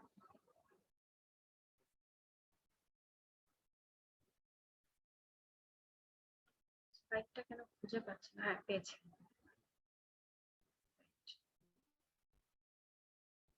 তো আপনি কি টেমিং অফ দ্য শিউ বুঝতে চাচ্ছেন বা পড়তে চাচ্ছেন? আমাকে বোঝাতে বলছেন। জি জি আপু, পড়তে চাই। আচ্ছা, টেমিং অফ দ্য শিউ আমার নিজের পছন্দের। আমাদের শেক্সপিয়ার ফেস্টিভ্যাল হয়েছিল একবার, আমি ওখানে ওই যে মুখরের রমণীর ক্যারেক্টারটা সেজেছিলাম। ওয়াও। হ্যাঁ, আমার প্রোফাইলটা এখন বন্ধ, যে পার্সোনাল প্রোফাইলটা, তো ওয়ার্ক প্রোফাইল, ওখানে অনেক ছবি টবি আছে। সো দ্যাট ওয়াজ ইন 2016, ছোট ছিলাম। এটা প্লেটা আমার কাছে খুব মজা লাগছে। তো আজকে অলরেডি 12টা বাজে, আমি আজকে আপনাদের, এটা আবার কেন আসছি, বেকন সাহেব কেন আসে, আমি তো তাকে চাচ্ছি না এখন আর। Bye bye Bacon. ওকে, আচ্ছা। সো আপনারা হচ্ছে তাহলে টেমিং অফ দ্য শিউটা আমরা নেক্সট ক্লাসের জন্য রাখতে পারি, যখন আমরা একটু বোর্ড হয়ে যাব না গ্রামার পড়ার সময়, কি বলেন ভাইয়া? তখন টেমিং অফ দ্য শিউটার কাহিনীটা বলে দিলাম, কেমন হয়? জি আপু, সহমত পোষণ করলাম। আচ্ছা, তাহলে সনেট 18টা দেখি। এই দুইটা কবিতা 154টা সনেট লিখেছেন উনি, হ্যাঁ। সো এই দুইটা হচ্ছে সবচেয়ে বেশি important. So shall I compare thee to a summer's day? আপনার নামটা মনে রাখবেন কিভাবে? এই প্রথম লাইনটা সনেট 18 ব্র্যাকেটে লিখে রাখবেন নামটা, shall I compare thee to a summer's day? Summer এখানে যেটা হয় সেটা না, যেমন আমার বাসায় এখন এসি চলতেছে সেটা না। এখন সামার হচ্ছে গিয়ে কি 40-42 ডিগ্রি না, তাদের সামার 8 ডিগ্রি 10 ডিগ্রি। তো ওই সামারের সাথে এই সামার আর কম্পেয়ার করা যাবে না। তো সে বলছে সামারটা হচ্ছে গিয়ে কি তার যে প্রেমিকাকে বা যাকে নিয়ে সে লিখেছেন, যে মিস্ট্রেসকে বা মিউজ বলে তাকে, হ্যাঁ, যাকে চিন্তা করে লেখা হয় তাকে বলা হয় মিউজ। তো এই মিউজের ঘটনাটা কি, সেই মিস্ট্রেসকে নিয়ে যে লিখেছেন তার যে শাইন, চোখের যে উজ্জ্বলতা, সেটা সামার্স ডে যে গোল্ডেন কমপ্লেকশন এটার সাথে মিলে যায়, ঠিক আছে। সো তারপর হচ্ছে পরিবর্তন হয়, ঋতু পরিবর্তন হয়, সবকিছু পরিবর্তন হয়, কিন্তু তার মিস্ট্রেসের যে সৌন্দর্য সেটা কখনো ফেড হবে না বা ওভার টাইম নষ্ট হবে না, এটা চিরায়িত সৌন্দর্য। তারপর কি আছে, আমরা বার্ডস বলতে কি বুঝি? ফুলের কলি বুঝি না? সো ফুলের কলি এই মে মাসে যেমন ফুটে ওঠে, তার সৌন্দর্যটা সেরকম সুন্দর। সো এটা হচ্ছে গিয়ে shall I compare thee to a summer's day, এটা। সো সনেট 18 আপনারা কি বুঝতে পেরেছেন? অনেকের অনেক সিগনিফিকেন্ট আদার বা গার্লফ্রেন্ড থাকতে পারে, তাদেরকে পাঠাতে পারেন, সো খুব কাজে দিবে। জি আপু, এটা আসলে বাংলাতে পড়তে অস্বাভাবিক, অসাধারণ ভালো লাগে। আমি জানি আপনাদের জন্যই লিখে গেছে শেক্সপিয়ার সাহেব, যাতে এসএমএস পাঠাতে পারে। আচ্ছা, সনেট 130, এটা হচ্ছে my mistress' eyes are nothing like the sun. That means কি, আমার মিস্ট্রেসের এর আয়ের সাথে সানকে কম্পেয়ার করা যাবে না, দ্যাট মিনস সে অত উজ্জ্বল না। সনেট 130 এটার নাম। হ্যাঁ, আর একটা পোয়েম ইম্পর্টেন্ট, সেটা হচ্ছে লাভ এন্ড ফ্রেন্ডশিপ। ওটার কিছু এক্সাক্ট মানে হচ্ছে গিয়ে কিছু অংশ আমি ইম্পর্টেন্ট পার্টটা আপনাদের ওই যে পিডিএফটা করব সেই পিডিএফ এ অ্যাড করে, ঠিক আছে? ওটার জন্য একটু সময় লাগতে পারে, সব পিডিএফ আজকে নাও পেতে পারেন, বাট আমি চেষ্টা করবো যেন দ্রুত পেয়ে যান। এই উইকে আর কোনো লিটারেচার ক্লাস হবে না, তো বাকি সব হবে হলো কি কি বাকি সব হবে হলো কি আমাদের গ্রামার ক্লাস। তো আপনারা যথেষ্ট টাইম পাবেন পড়ার জন্য। এটা এই জন্যই এই পার্সোনাল ব্যাচে হচ্ছে গিয়ে প্রত্যেকে টাইম নিয়ে পড়াতে পারে, আমি টাইম দিতে পারি প্রত্যেকের সমস্যা অ্যাড্রেস করতে পারি। আচ্ছা, so my mistress' eyes are nothing like the sun, that means তার চোখ উজ্জ্বল না সূর্যের মতো। তার হেয়ার ব্ল্যাক ওয়াইট, টেলিফোন তারার মতো ওয়াইয়ার্স। হ্যাঁ, সে স্নো হোয়াইটের মতো না, তার গায়ের রংটা একটু ওই যে আমরা বলি না যে একটু ডাস্কি, দ্যাট মিনস ব্রাউনিশ ওরকম। তারপর তার গাল লাল গোলাপের মতো লাল না, কিন্তু তারপর আমার তাকে ভালো লাগে। আমি কোনো জাজমেন্ট বা কোনো বিচার ছাড়াই কোনো রকম অন্য কারো ভালো লাগুক না লাগুক সেটা চিন্তা না করে আমার যে মিস্ট্রেস আমার তাকে পছন্দ। এটাই হচ্ছে গিয়ে এই সনেটটার মেইন বিষয়বস্তু।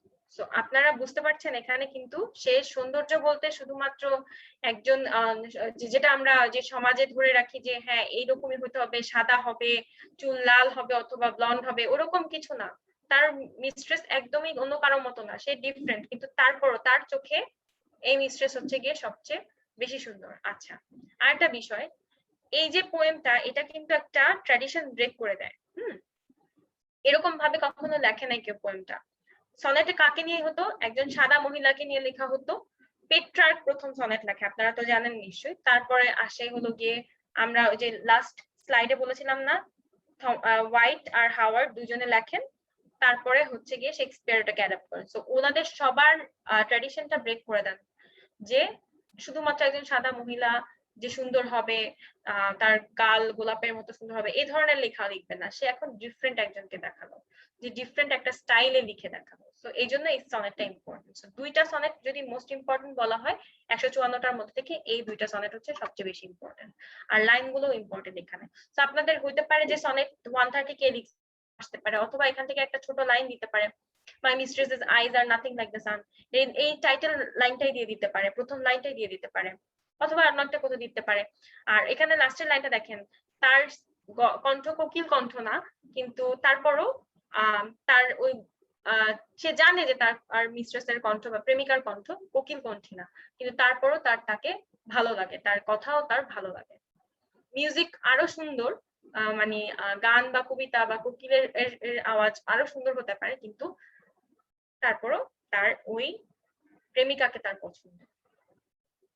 সবার পছন্দ একরকম হবে জরুরি নয়। সো এটাই হচ্ছে গিয়ে এই সনেটটার মেইন উদ্দেশ্য।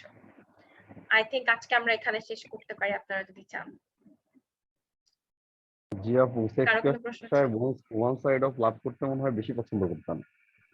আমার তো মনে হয় না, তার তো হাজার হাজার সনেট আছে, কতজন যে নিয়ে লিখছে। এখন তো আবার হোমোসেক্সুয়ালরা দাবি করে এটা হোমোসেক্সুয়ালিটি নিয়ে লেখা, বিভিন্ন কথা বলে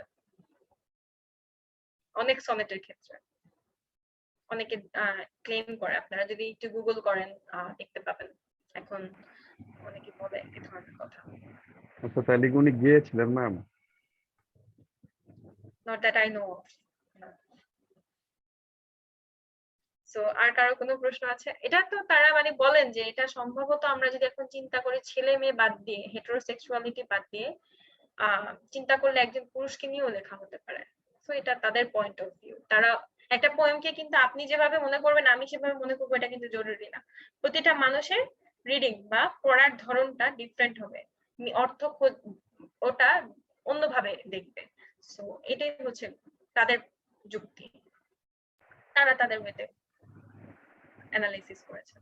জি আপু, কিন্তু কিন্তু লাস্ট যে ডে আমি আপনাকে কোশ্চেন করেছিলাম যে ম্যাম এবং ম্যান, প্লিজ আজকে আনসারটা দিতে হবে। ও আচ্ছা, ওটা কিন্তু আমরা পরে অ্যানসার দিয়েছিলাম, স্যার মনে হয় আপলোড করেনি। এটা দুইটাই কমন নাউন, হ্যাঁ, এটা কালেকটিভ নাউন না। কমন নাম হবে।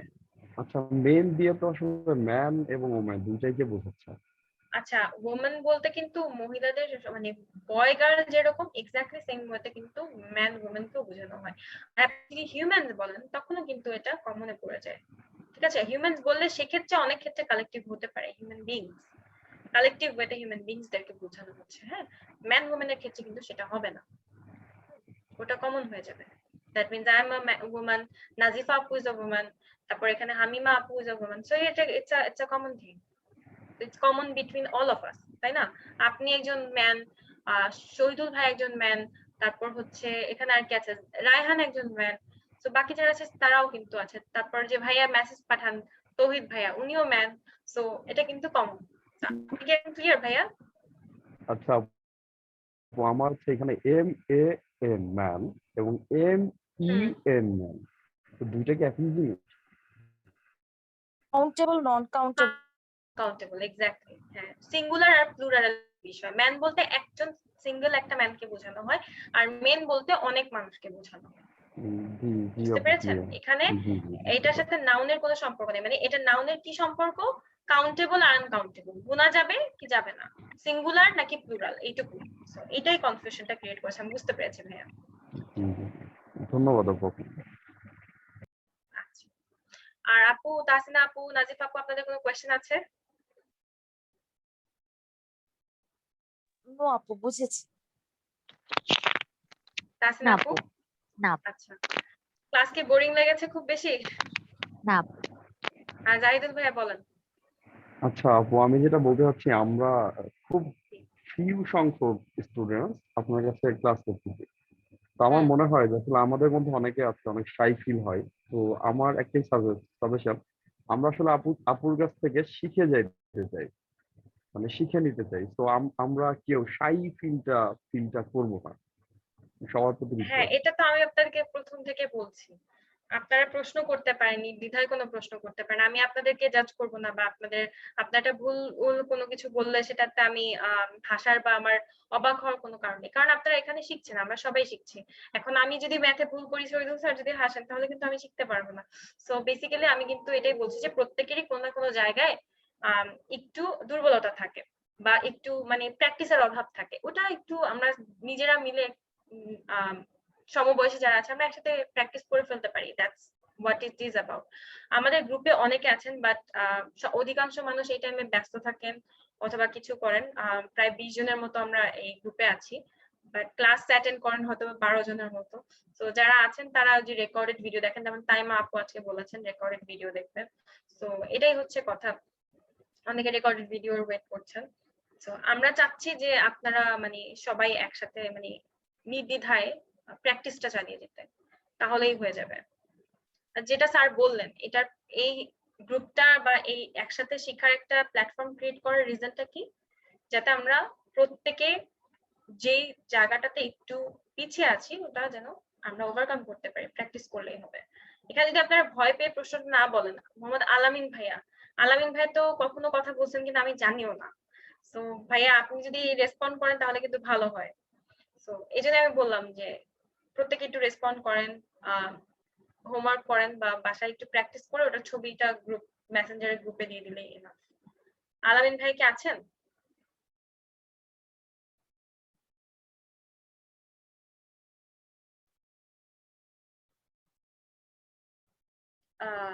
হামিমা আপু, আপনি আছেন? আপু আছে। আচ্ছা, আপনি ক্লাসে নোট করেন বা প্র্যাকটিস করে একটু গ্রুপে দিয়েন, কোনো সমস্যা নেই। আমরা এখানে জাস্ট যদি আমি দেখতে পাচ্ছি আপনারা অনেকেই ভালো ভালো নোট করছেন, তো সেক্ষেত্রে ভালো হবে, আমাদের সবার জন্য ভালো হবে। তো আপু ক্লাসটা হাতের যদি লেখা করা যায়, এর জন্য আমি নোট গ্রুপে দেই না। নোট বলতে আমি বাসায় জাস্ট নরমালি প্র্যাকটিসের কথা বলছি। আপনি প্র্যাকটিস করেন, হাতের লেখা আমাদের অনেকেরই খারাপ, আমার নিজেরও তো বেশি ভালো পারা। তো আপনি পাঠিয়ে দেন, আমরা একটু গ্রুপে আলোচনা করবো, যদি কোথাও ভুল থাকে সেটা আমরা বের করতে পারবো। যদি রেসপন্ড না করেন আপু, তাহলে কিন্তু আমাদের সবারই লস, তাই না? জি হয়তো আপনার লেখা দেখে আরো কয়েকজন শিখতে পারবে। জাহিদুল ভাই আপনিও করেন কাজটা, শহীদুল ভাই আপনি তো রেসপন্ড করেন, আপনিও করবেন। আচ্ছা আপু, আমি আরেকটা কথা বলতে চাই, সেটা হচ্ছে যে আপনি প্রত্যেকটা ক্লাসের শেষে একটা টপিকস বলে দিবেন আমাদেরকে, যে এটা নিয়ে আমরা 10টা অথবা 5টা যে যেইটা পারি, ঠিক আছে, সেইটা সেন্টেন্স, ততটা সেন্টেন্স আমরা মেকিং করব এবং আসলে প্রত্যেকে গ্রুপে আপলোড করবো। সেক্ষেত্রে আমাদের যে রাইটিং স্কিলটা ডেভেলপ হবে হয়তো। আই থিঙ্ক আমার মনে হয় আমারও অনেক আমার তো লেখা কোনো শেষ, প্রবলেম অনেক নাই, অনেক। আমার তো কোনো প্রবলেম নাই, কিন্তু আপনারা তো ওই যে কোর্স রিলেটেড যে আমাদের যে নাউনের চ্যাপ্টারের মাত্র কয়েকজন আপলোড করেছেন। I was really heart broken যে সবাই কেন করছেন না। কয়েকজন করেছেন আমার ভালো লেগেছে, যেমন রায়হান করে, আপনি করেন কিছু ক্ষেত্রে, শহীদুল ভাই করেন, শহীদুল ভাইয়া বেশ ভালো ভালো জিনিস লিস্ট করে দিয়েছেন। তাহসিনা আপু নতুন মেম্বার, আপনিও একটু অ্যাক্টিভ থাকবেন আপু, আমার কিন্তু আপনার কাছে অনেক এক্সপেকটেশন যে আপনি অ্যাক্টিভ থাকবেন এবং প্র্যাকটিস করবেন। জি আর নাউনের ক্লাসে আপনি ভয় পাবেন না, ওটা রেকর্ডেড না থাকলেও আমি যারা নতুন তাদের জন্য আমি হেল্প করে দিব, সমস্যা নেই। আবার রিপিট করবো দরকার হলে, তো পরে রিপিট করবো, বাট এখন যে টপিক গুলো থাকবে ওগুলো একটু বোঝার চেষ্টা করবেন এবং ক্লাসের সাথে সাথে পড়ার চেষ্টা করবেন। তো আপনারা যদি সবাই মিলে চান তাহলে আমি ডেইলি টপিক দিতে পারি। ফর নাও আপনারা শেক্সপিয়ার নিয়ে যদি চান 5 লাইন লিখতে পারেন। শেক্সপিয়ারের কোন প্লে আপনার ভালো লাগছে, কোন প্লে ভালো লাগে নাই, যেগুলো আপনারা শুনলেন এখন শেক্সপিয়ার কঠিন লাগছে নাকি সহজ লাগছে, এটা নিয়ে 5 লাইনের সেন্টেন্স, 5টা কারেক্ট সেন্টেন্স লিখেন, তাহলেই হবে। ইফ ইউ হেট শেক্সপিয়ার, অথবা if you don't find him interesting or if you find him boring, এগুলো লিখতে পারেন। আমার শেক্সপিয়ারকে বোরিং লাগে এরকম কথাও লিখতে পারেন। সো বাট যেটাই লিখবেন কারেক্ট সেন্টেন্সেস সুন্দর করে লিখবেন। তো যদি ভুল হয়ও সেটাতে কোনো সমস্যা নেই, ওটা কারেক্ট করা যাবে। প্রথমে ভুল হলে তারপরে আমরা কারেকশনে যেতে পারবো। আচ্ছা, আচ্ছা আপু, আমি আরেকটা কথা বলতে চাই যে আমরা লিখলেও কিন্তু হাহা রিয়াক্ট করা যাবে না, তাইলে লিখবো। এটা কেন হয় হা রিয়াক্ট করবো? আমি কখনো হা হা রিয়াক্ট করেছি? আপনি না, অনেকেই করতে পারে, এই জন্য বলেছি। আচ্ছা, আমি গ্রুপে দিয়ে দিব, no ha ha is allowed. না ভাইয়া, কেউ করবে না ওরকম। নাজিফা আপু, আপনার রাইটিং কিন্তু প্র্যাকটিস হয়ে যাবে এভাবেই, আপনি যদি এখন থেকে লেখা শুরু করেন 5 লাইন করে। ওকে আপু। সো শেক্সপিয়ার নিয়ে যদি লেখেন কেউ 5টা লাইন লিখবেন, দ্যাট উইল বি এনাফ। এটা আপনাদের ডিউ কবে? আমি থার্সডেতে ক্লাস নিব, থার্সডেতে আমি 5টা লাইন লিখতে চাই শেক্সপিয়ার নিয়ে লিখেছি। তো আপনাদের ইন দ্যাট কেস শেক্সপিয়ারের এই স্লাইড গুলো একটু দেখতে হবে। স্লাইড ওখানে ফালায় রাখলে কিন্তু আর পড়া হবে না। যে আমি কোনো একদিন পড়বো যখন ফ্রি হব, এখন আমি জাস্ট গ্রামার প্র্যাকটিস করে যাই, তখন কিন্তু পড়া একসাথে সব জমে যাবে, তখন কিন্তু দেখবেন সব গুলায় যাচ্ছে। তো এই জন্য আমি বলতেছি ক্লাসের সাথে সাথে পড়তে, কারণ এখন আমি গুছিয়ে দিচ্ছি। মার্লো শেক্সপিয়ার শেষ, মার্লো আর শেক্সপিয়ার শেষ, সো বেকন শেষ। তো আপনারা যদি এখন না পড়েন তাহলে কিন্তু 3টা রাইটার হয়ে গেল, এরপরে কিন্তু আরো রাইটার আসবে। এটা এলিজাবেথান পিরিয়ড ছিল শুধু, এরপর জেকোবিয়ান আছে, ক্যারোলাইন আছে, কমনওয়েলথ আছে, নিউ ক্লাসিক্যাল পিরিয়ড আছে, কত কত পিরিয়ড আছে। সো এখন থেকে পড়া স্টার্ট করেন, নাহলে কিন্তু পিছিয়ে যাবেন। তখন কিন্তু ওই বই পড়া আর এই স্লাইডস দেখা সেম কাজ হবে, তখন কিন্তু বলবেন আপুর ক্লাস আমার কাজে আসে নাই, লিটারেচার ক্লাস। কারণ কি, লিটারেচার টাইম দিয়ে পড়তে হয়, কারণ মুখস্থের কিছু বিষয় আছে, মনে রাখার কিছু বিষয় আছে। স্যার আপনি যদি কিছু বলেন এরপর শেষ করে দেই, আজকে হয়ে গেছে অনেকখানি ক্লাস। আমার বলার কিছু নাই, আমি দেখেছি ক্লাস ঠিক আছে, আপনারা কন্টিনিউ করেন, আমি একটু ফোনে কথা বলছি। হ্যাঁ, ক্লাস ভালো হয়েছে। সবাইকে ধন্যবাদ অ্যাটেন্ড করার জন্য, আমাদের সঙ্গে থাকার জন্য। আপনার Thank কথা you, শেষ sir. হলে আপনি এন্ড করে দিন, সমস্যা নেই, আপনি তো হোস্ট আছেন। রেকর্ড হয়ে যাবে, আমার কাছে রেকর্ড হচ্ছে, লাইভে আছে, আমি ইউটিউবে আপলোড দিয়ে দিব। Okay sir. Okay, okay Allah sir, হাফেজ, থ্যাংক ইউ। আসসালামু আলাইকুম, গুড নাইট। Good night. আর কারো কোনো কোয়েশ্চেন আছে কোর্স রিলেটেড, অথবা আমাদের আর কোন কোন টপিক? আচ্ছা, নেক্সট দিন আমরা 3টা টপিক শেষ করবো থার্সডেতে, আপনারা একটু চাইলে বিফোর হ্যান্ড প্র্যাকটিস করে রাখতে পারেন। সেটা হচ্ছে গিয়ে আর্টিকেল, ডিটারমিনার্স আর হচ্ছে প্রোনাউন, এই 3টাতে বেশি ফোকাস করবো। আর মেজরিটি মাইনরিটি রিলেটেড একটা বিষয় আমাদের বাকি ছিল, তাই না জাহিদুল ভাইয়া? মেজরিটি মাইনরিটি, হ্যাঁ। জি জি। নাজিম আপু, কথাটা বুঝতে পারলে, কি কি বললেন? আমরা থার্সডেতে 3টা টপিক শেষ করব, হ্যাঁ ক্লাসে। একটা হচ্ছে প্রোনাউন, ডিটারমিনার্স অথবা আর্টিকেল, আর আর্টিকেল, ডিটারমিনার্স, প্রোনাউন, আর হচ্ছে কি আপনাদের যেটুকু বাকি ছিল মেজরিটি মাইনরিটি রিলেটেড যে রুল গুলো ছিল ওগুলো শেষ করব। ফিউ এটা মাছ বুঝতে পেরেছেন? জি হ্যাঁ, আপু, ফিউ বুঝতে মাচ পেরেছি। মোর, ওটা ডিটারমিনার্সই পড়ে ভাইয়া। তো আমি বুঝাবো আপনাদেরকে, এ এন্ড আর বাইরেও কিছু ডিটারমিনার আছে। আপনারা চাইলে আগে থেকে একটু প্র্যাকটিস করে রাখতে পারেন। আপনাদের কাছে ইংলিশ ফর কম্পিটিটিভ এক্সাম আছে, অনেকের কাছে মাস্টার বইটা আছে, আপনারা নিজেরা প্র্যাকটিস করেন। আর কোথাও যদি আটকে যান বা না বুঝতে পারেন, ওটার ছবি তুলে গ্রুপে দিয়ে দিবেন, তাহলে কি হবে, আমাদের আর টাইম ওয়েস্ট করতে হবে না। আমি আগে থেকে আপনাদেরকে ওটার সলিউশন লিখে রাখবো, বোর্ডে আপনাদেরকে খালি বুঝিয়ে দিব, যাতে সবাই একবারে বুঝতে পারে। বুঝতে পেরেছেন? আপনাদের কি কোনো সমস্যা হচ্ছে? যদি কিছু সাজেশন থাকে আমাকে বলতে পারেন যে না আপু আমাকে একা বুঝাতে হবে, অন্য সবার সাথে না, সেটাও আমি করতে পারি। এখন তাতে একটু টাইম বেশি লাগবে, টপিক গুলো আমাদের অনেকগুলো টপিক আছে কিন্তু, হ্যাঁ। তো এই জন্য একটু হিসাব করে করে আমাদের শেষ করতে হবে। প্রিফিক্স এন্ড সাফিক্স আপনারা শেষ করেছিলেন? জি জি জি আপু, অনেকটা যে আপু প্রশ্ন। শেষ করেছিলাম নাজিফ আপু আপনি শেষ করেছেন? জি আপু একটু প্র্যাকটিস করেছিলাম। আপু আপনার প্রিফিক্স সাফিক্সটা কিন্তু অনেক বেশি লাগবে, হ্যাঁ। ওয়ার্ড মানে যদি আপনি আইএলটিএস দিতে চান আপনার ওয়ার্ড মেকিং পাওয়ারটা লাগবে। So in that case you have to actually মানে ফোকাস অন গ্রামার, হ্যাঁ। গ্রামাটিক্যাল পার্টটা কিন্তু আপনার রাইটিং এ খুব কাজে আসবে এটা। আর হামিমা আপু আপনার কি কোনো সমস্যা আছে কোনো টপিক রিলেটেড? তাহলে আপনি আমাকে বলতে পারেন। না আপু, সমস্যা হলে বলবো। আচ্ছা, আর হচ্ছে গিয়ে নেক্সট দিন আমরা আর্টিকেল অথবা তার সাথে ডিটারমিনার্স আর হচ্ছে গিয়ে প্রোনাউন এই জিনিসগুলো শেষ করব। মেজরিটি মাইনরিটির যে ব্যাপারটা ছিল লাস্ট দিন শেষ করতে পারিনি, ওটাও শেষ করব। আর তাসিনা আপু আপনি মনে হয় আগের ক্লাসগুলো পাননি নাউনের, বাট এটা নাউনের সাথে খুব বেশি রিলেটেড না, যেহেতু ডিটারমিনার্স আপনি এখান থেকে শুরু করলেও বুঝতে পারবেন। বেশি ক্ষতি হবে না আপনার। আমি ওই ভিডিও গুলো দেখি। আপু আনফরচুনেটলি নাউনের উপর ক্লাসগুলো রেকর্ডেড নেই। আচ্ছা আমি আপনাকে আলাদা টাইম দিব, সমস্যা নেই। আচ্ছা আপু নাজিফ আপু কি বলবেন? কি পড়াইলেন এতক্ষণ, আপনি আমি মিস করলাম। এই আসছে রায়হান ভাই এতক্ষণ পরে। সারা রাত রামায়ণ করে সীতাকার বাপ। আচ্ছা আপনি, আমি আমি ভিডিও দেখে নিবনি, আমার ভাগ্যটা অবশ্য ভালো, নো প্রবলেম, রেকর্ড আমি দেখে নিবনি।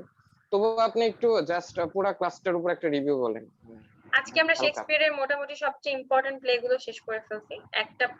দুইটা প্লে বাকি আপু আছে যেগুলো হচ্ছে আমি ক্লিওপেট্রা পাইছিলাম, আমি ক্লিওপেট্রার পরেও পর্যন্ত আসছে। পাইছি। ক্লিওপেট্রার পরে দুইটা প্লে আসছে, একটা হচ্ছে আমি কমেডি আসছে অ্যাজ ইউ লাইক ইট, আর একটা হচ্ছে গিয়ে লাস্ট হ্যাঁ যে কি প্লেটা সেটা হচ্ছে টেম্পেস্ট, হ্যাঁ। এগুলো সব আছে, আপনি রেকর্ডেড ভিডিওটা দেখে নিন, ওখানে খুব আচ্ছা সুন্দর করে দুবার করে বোঝানো আছে। আমি একবার না দুইবার আচ্ছা করে বলেছি, যারা বুঝতে পারেন নাই তাদের জন্য। একটু কমপ্লেক্স কাহিনীগুলো। তো ক্লিওপেট্রার ইম্পর্টেন্ট কোটেশন গুলো বা হিস্টোরিক্যাল যে প্লে গুলো আছে ওগুলোর আর কোটেশন গুলো সব আমি পিডিএফ করে দিব। তো সব পিডিএফ আজকে আপলোডেড হবে না, হ্যাঁ। কিছু আজকে হবে, কিছু আগামীকালকে হবে, কারণ একসাথে সব পিডিএফ করতে গেলে আমারও নিজেরও প্রুফ রিড করে করে করতে হয়। তো so it's going to take a little bit of time. আর নেক্সট ক্লাস আমি গ্রামারের উপর নিব থার্সডেতে। গ্রামারটা হচ্ছে গিয়ে প্রোনাউন, ডিটারমিনার্স আর আর্টিকেলের উপর হবে, হ্যাঁ। এই তিনটা জিনিস, তার সাথে মেজরিটি মাইনরিটিটা বোঝানো বাকি ছিল, রাইট। এইটা আপনারা প্র্যাকটিস করে আসবেন। যেখানে যেখানে সমস্যা মনে করবেন, ধরেন রায়হান যেমন মাস্টার বইটা ফলো করে, আপনারা অনেকে করেন, মাস্টার বইয়ের যদি কোনো পেজে আপনাদের কোনো আটকে যান, কোনো এক্সাম্পল থাকে বা কিছু থাকে, সেটা আমাকে ছবি তুলে গ্রুপে দিয়ে দিবেন। আমি ওটা আপনাদেরকে এক্সপ্লেনেশনটা একবারে ক্লাসে দিয়ে দিব, ঠিক আছে। আগে থেকে একটু প্র্যাকটিস করে রাখলে আমরা দ্রুত এই যে আপনারা সবাই রেসপন্ড করেন। এখন 12টা 12 বাজে, আমি আর কথা বাড়াবো না। আপনাদের কারো কোনো প্রশ্ন থাকলে আমাকে বলতে পারেন, অথবা এখন আমরা মিটিংটা এন্ড করি, অনেক রাত হয়ে গেছে। ওকে আপু, গুড নাইট। Good night. আচ্ছা, এই স্যার কি আছে এখন? স্যার ফোনে কথা বলছেন, আপনার একটু আলাদা ভাবে নক দিতে হবে। ফ্রি আছি, বলেন। ও আচ্ছা আচ্ছা। হ্যাঁ হ্যালো ভাইয়া, তাহলে আজকে একটু দিয়ে দিন, মানে রেকর্ডটা আপলোড দিয়ে দিন আজকে, আমি তাহলে ক্লাসটা করে। আর আমি নোট এটা লাইভে আছে বাই দ্য ওয়ে। লাইভে আছে, লাইভে এখন দেখে আপলোড হতে স্যার সময় লাস্ট লাগবে, দিনের কারণ ক্লাসটা কি convert হতে লাগবে আপলোডেড 1.5 হবে? ঘন্টা। এখন 1.5 ঘন্টা লাগবে কনভার্ট হতে, আপলোড হতে লাগবে আরো আধা ঘন্টা, মানে 2 ঘন্টা লাগবে কমপক্ষে এই মুহূর্তে হ্যাঁ পুরোপুরি আপলোড করা। স্যার ফার্স্ট মানে লাস্ট দিনের যে আমার লিটারেচার ক্লাসটা, ওটা কি আপলোড করা যাবে? এটা রেকর্ড হয়েছে, এটা আপলোড আচ্ছা করব। আচ্ছা স্যার, থ্যাংক ইউ স্যার, এটা করলেই হবে স্যার। আচ্ছা ঠিক আছে স্যার, আর তাহলে আপনি এন্ড করে দিন। আপনি যে এর আগের লিটারেচার ক্লাসটায় ওই ওটা কি বলে এলিজাবেথিয়ান পিরিয়ড থেকে আপনি যে স্লাইডটা পড়াইছেন, ওই স্লাইডটা তো দেন নাই নাকি? ওই স্লাইডটা এখনো কমপ্লিট হয়নি? সব দেয়া আছে না, ওখানে। এলিজাবেথিয়ানের ওই যে আপনি তো মনে হয় দেন পিরিয়ড সহ, পিরিয়ডের যে গুলা ছিল সব দিছেন? পিরিয়ডের গুলো তো দরকার নেই, আমি জাস্ট এলিজাবেথান এরাটা দিয়েছি, কারণ আপনারা এখন পিরিয়ড গুলো তো মুখস্থ করা লাগবে না, আপনাদের হচ্ছে ওইটাই আমি বললাম, মানে যে ওই পিরিয়ডটা আমি পড়ছেন ওটা এখন লাগবে। সো না পিরিয়ড ওই যে গুলো আপনি, পিরিয়ড গুলো তো অত ডিটেইলসে তেমন কিছু দেয়া নেই, জাস্ট মোস্ট ইম্পর্টেন্ট পিরিয়ড হ্যাঁ কোনটা। আপনি যে ওই যে একটা স্লাইড ছিল না, ওই যে ওখানে যে দেওয়া ছিল যে এলিজাবেথিয়ান পিরিয়ডে কয়েকজন মোস্ট যেগুলো ইম্পর্টেন্ট রাইটার তাদের নামগুলো হচ্ছে দেওয়া ছিল না ওখানে? হ্যাঁ ওটা আপলোড দেয়া আছে, ওটা আপলোড দেয়া আছে। ওটা দেওয়া আছে। হ্যাঁ আছে। আপনি যেটা একবার চেক করেন, যদি না থাকে তাহলে আমাকে নক দিবেন, আমি আপলোড করে দিব। আমি আচ্ছা। যতদূর জানি এলিজাবেথন এর আপনি তো জাস্ট দুইটা পোয়েট্রি গুলো ফাইল সব আপলোড দিয়ে করছেন। দিয়েছে। হ্যাঁ, না দুইটা ফাইল দুইটা না, আপলোড করছেন? দুইটা না, আহ, তিনটা file ফাইল তো অনেকগুলো আপলোড করা হয়েছে। তিনটা file। ফাইল হুম। 3টা আপলোড করা হয়েছে, একটা ও 3টা, আমি মনে হয় হ্যাঁ। তাহলে 2টা ডাউনলোড করছিলাম। আচ্ছা ওল্ড এন্ড মিডল ইংলিশ, তার সাথে হচ্ছে কি এলিজাবেথন এজ, আর এলিজাবেথন এজের স্পেসিফিক্যালি পোয়েট্রি, আর তার সাথে হচ্ছে গিয়ে মার্লোর যে স্লাইড গুলো ছিল সেগুলো আমি সব আপলোড করে দিয়েছি, আপনি একটু চেক করেন। আমি ওগুলাই চেক নোট করে তারপর করতেছি আমাকে আর কি। জানাবেন। আমি নেক্সট ক্লাসে নোটগুলো আমি আবার দিয়ে দিব নি। ওই স্লাইড গুলো আবার সুন্দর করে খাতায় ইয়া করতেছি। হ্যাঁ, আমি এটাই চাচ্ছিলাম যে আপনারা যদি এখন থেকে নোট করে করে পড়েন তাহলে আপনাদের কাছে বার্ডেন লাগবে না, দ্যাট মিন্স Burden বেশি লাগবে না। প্রেসার হবে না, মনে রাখতে সুবিধা হবে। যদি যায় 2 মাস আগে পড়েন পরীক্ষার, তখন কিন্তু কিছুই মনে থাকবে না, সব কিন্তু গুলায় যাবে, ওভারল্যাপ হবে। সো এটা প্র্যাকটিস করতে হবে। তাসনা আপু কিছু বলবেন? না আপু। আচ্ছা, তাহলে আজকে এখানে শেষ করি। সবাই ভালো থাকবেন, আর মঙ্গলবার দিন স্যারের ক্লাস আছে, স্যার যে হোমওয়ার্ক দিয়েছে একটু স্যারের করে নেক্সট রাখবেন। টপিক কি? স্যার আমাদের নেক্সট টপিক কি? স্যার কি আছেন? হ্যাঁ আছি। আমার নেক্সট টপিক হচ্ছে যে 12টা সেন্টেন্স স্ট্রাকচার দিয়েছিলাম তার সঙ্গে অ্যাক্টিভ ভয়েসের সেই একই 12টা না হলেও 12টার মধ্যে কমপক্ষে 8টা, মানে past perfect continuous tense, past future perfect continuous tense এবং ফিউচার পারফেক্ট টেন্স, এই কয়েকটার পেসিভ ভয়েস খুব একটা ইম্পর্টেন্ট না, কিন্তু বাকি যে 8টা, প্রেজেন্টের 3টা, পাস্টের 3টা, ফিউচারের 2টা, এই 8টা হচ্ছে একদম ম্যান্ডেটরি লাগবেই। এই প্যাসিভ ভয়েস সম্পর্কে আমরা আলোচনা করব, প্যাসিভ ভয়েসের স্ট্রাকচার, কিভাবে ভয়েস চেঞ্জ করা যায়, এটা হচ্ছে আগামী কালকের কাজ। ওকে স্যার, আর থ্যাংক ইউ স্যার। সেমন্তে আপু একটা প্রশ্ন করছিলাম যে গতকালকের এটা ইউটিউবে আপলোড করছি, ক্যাপশন জানি কি দিব, কি জানি টপিক ছিল। স্যার আমি আপনাকে লিখে পাঠিয়ে দিই। হ্যাঁ আপলোড মেসেঞ্জার কি এখন হচ্ছে মেসেঞ্জারে দিয়ে দিচ্ছি? এখন হচ্ছে, অসুবিধা নেই, মেসেঞ্জারে দিলে চলবে। ওকে স্যার, জি স্যার। আমার একটু দেখতে হবে আগে একদিনের good class night time. Everyone. আচ্ছা, আল্লাহ হাফেজ সবাইকে। আসসালামু আলাইকুম স্যার। আসসালামু আলাইকুম। ওয়ালাইকুম আসসালাম, আসসালামু আলাইকুম সবাইকে, শুভরাত্রি, গুড নাইট। শুভরাত্রি।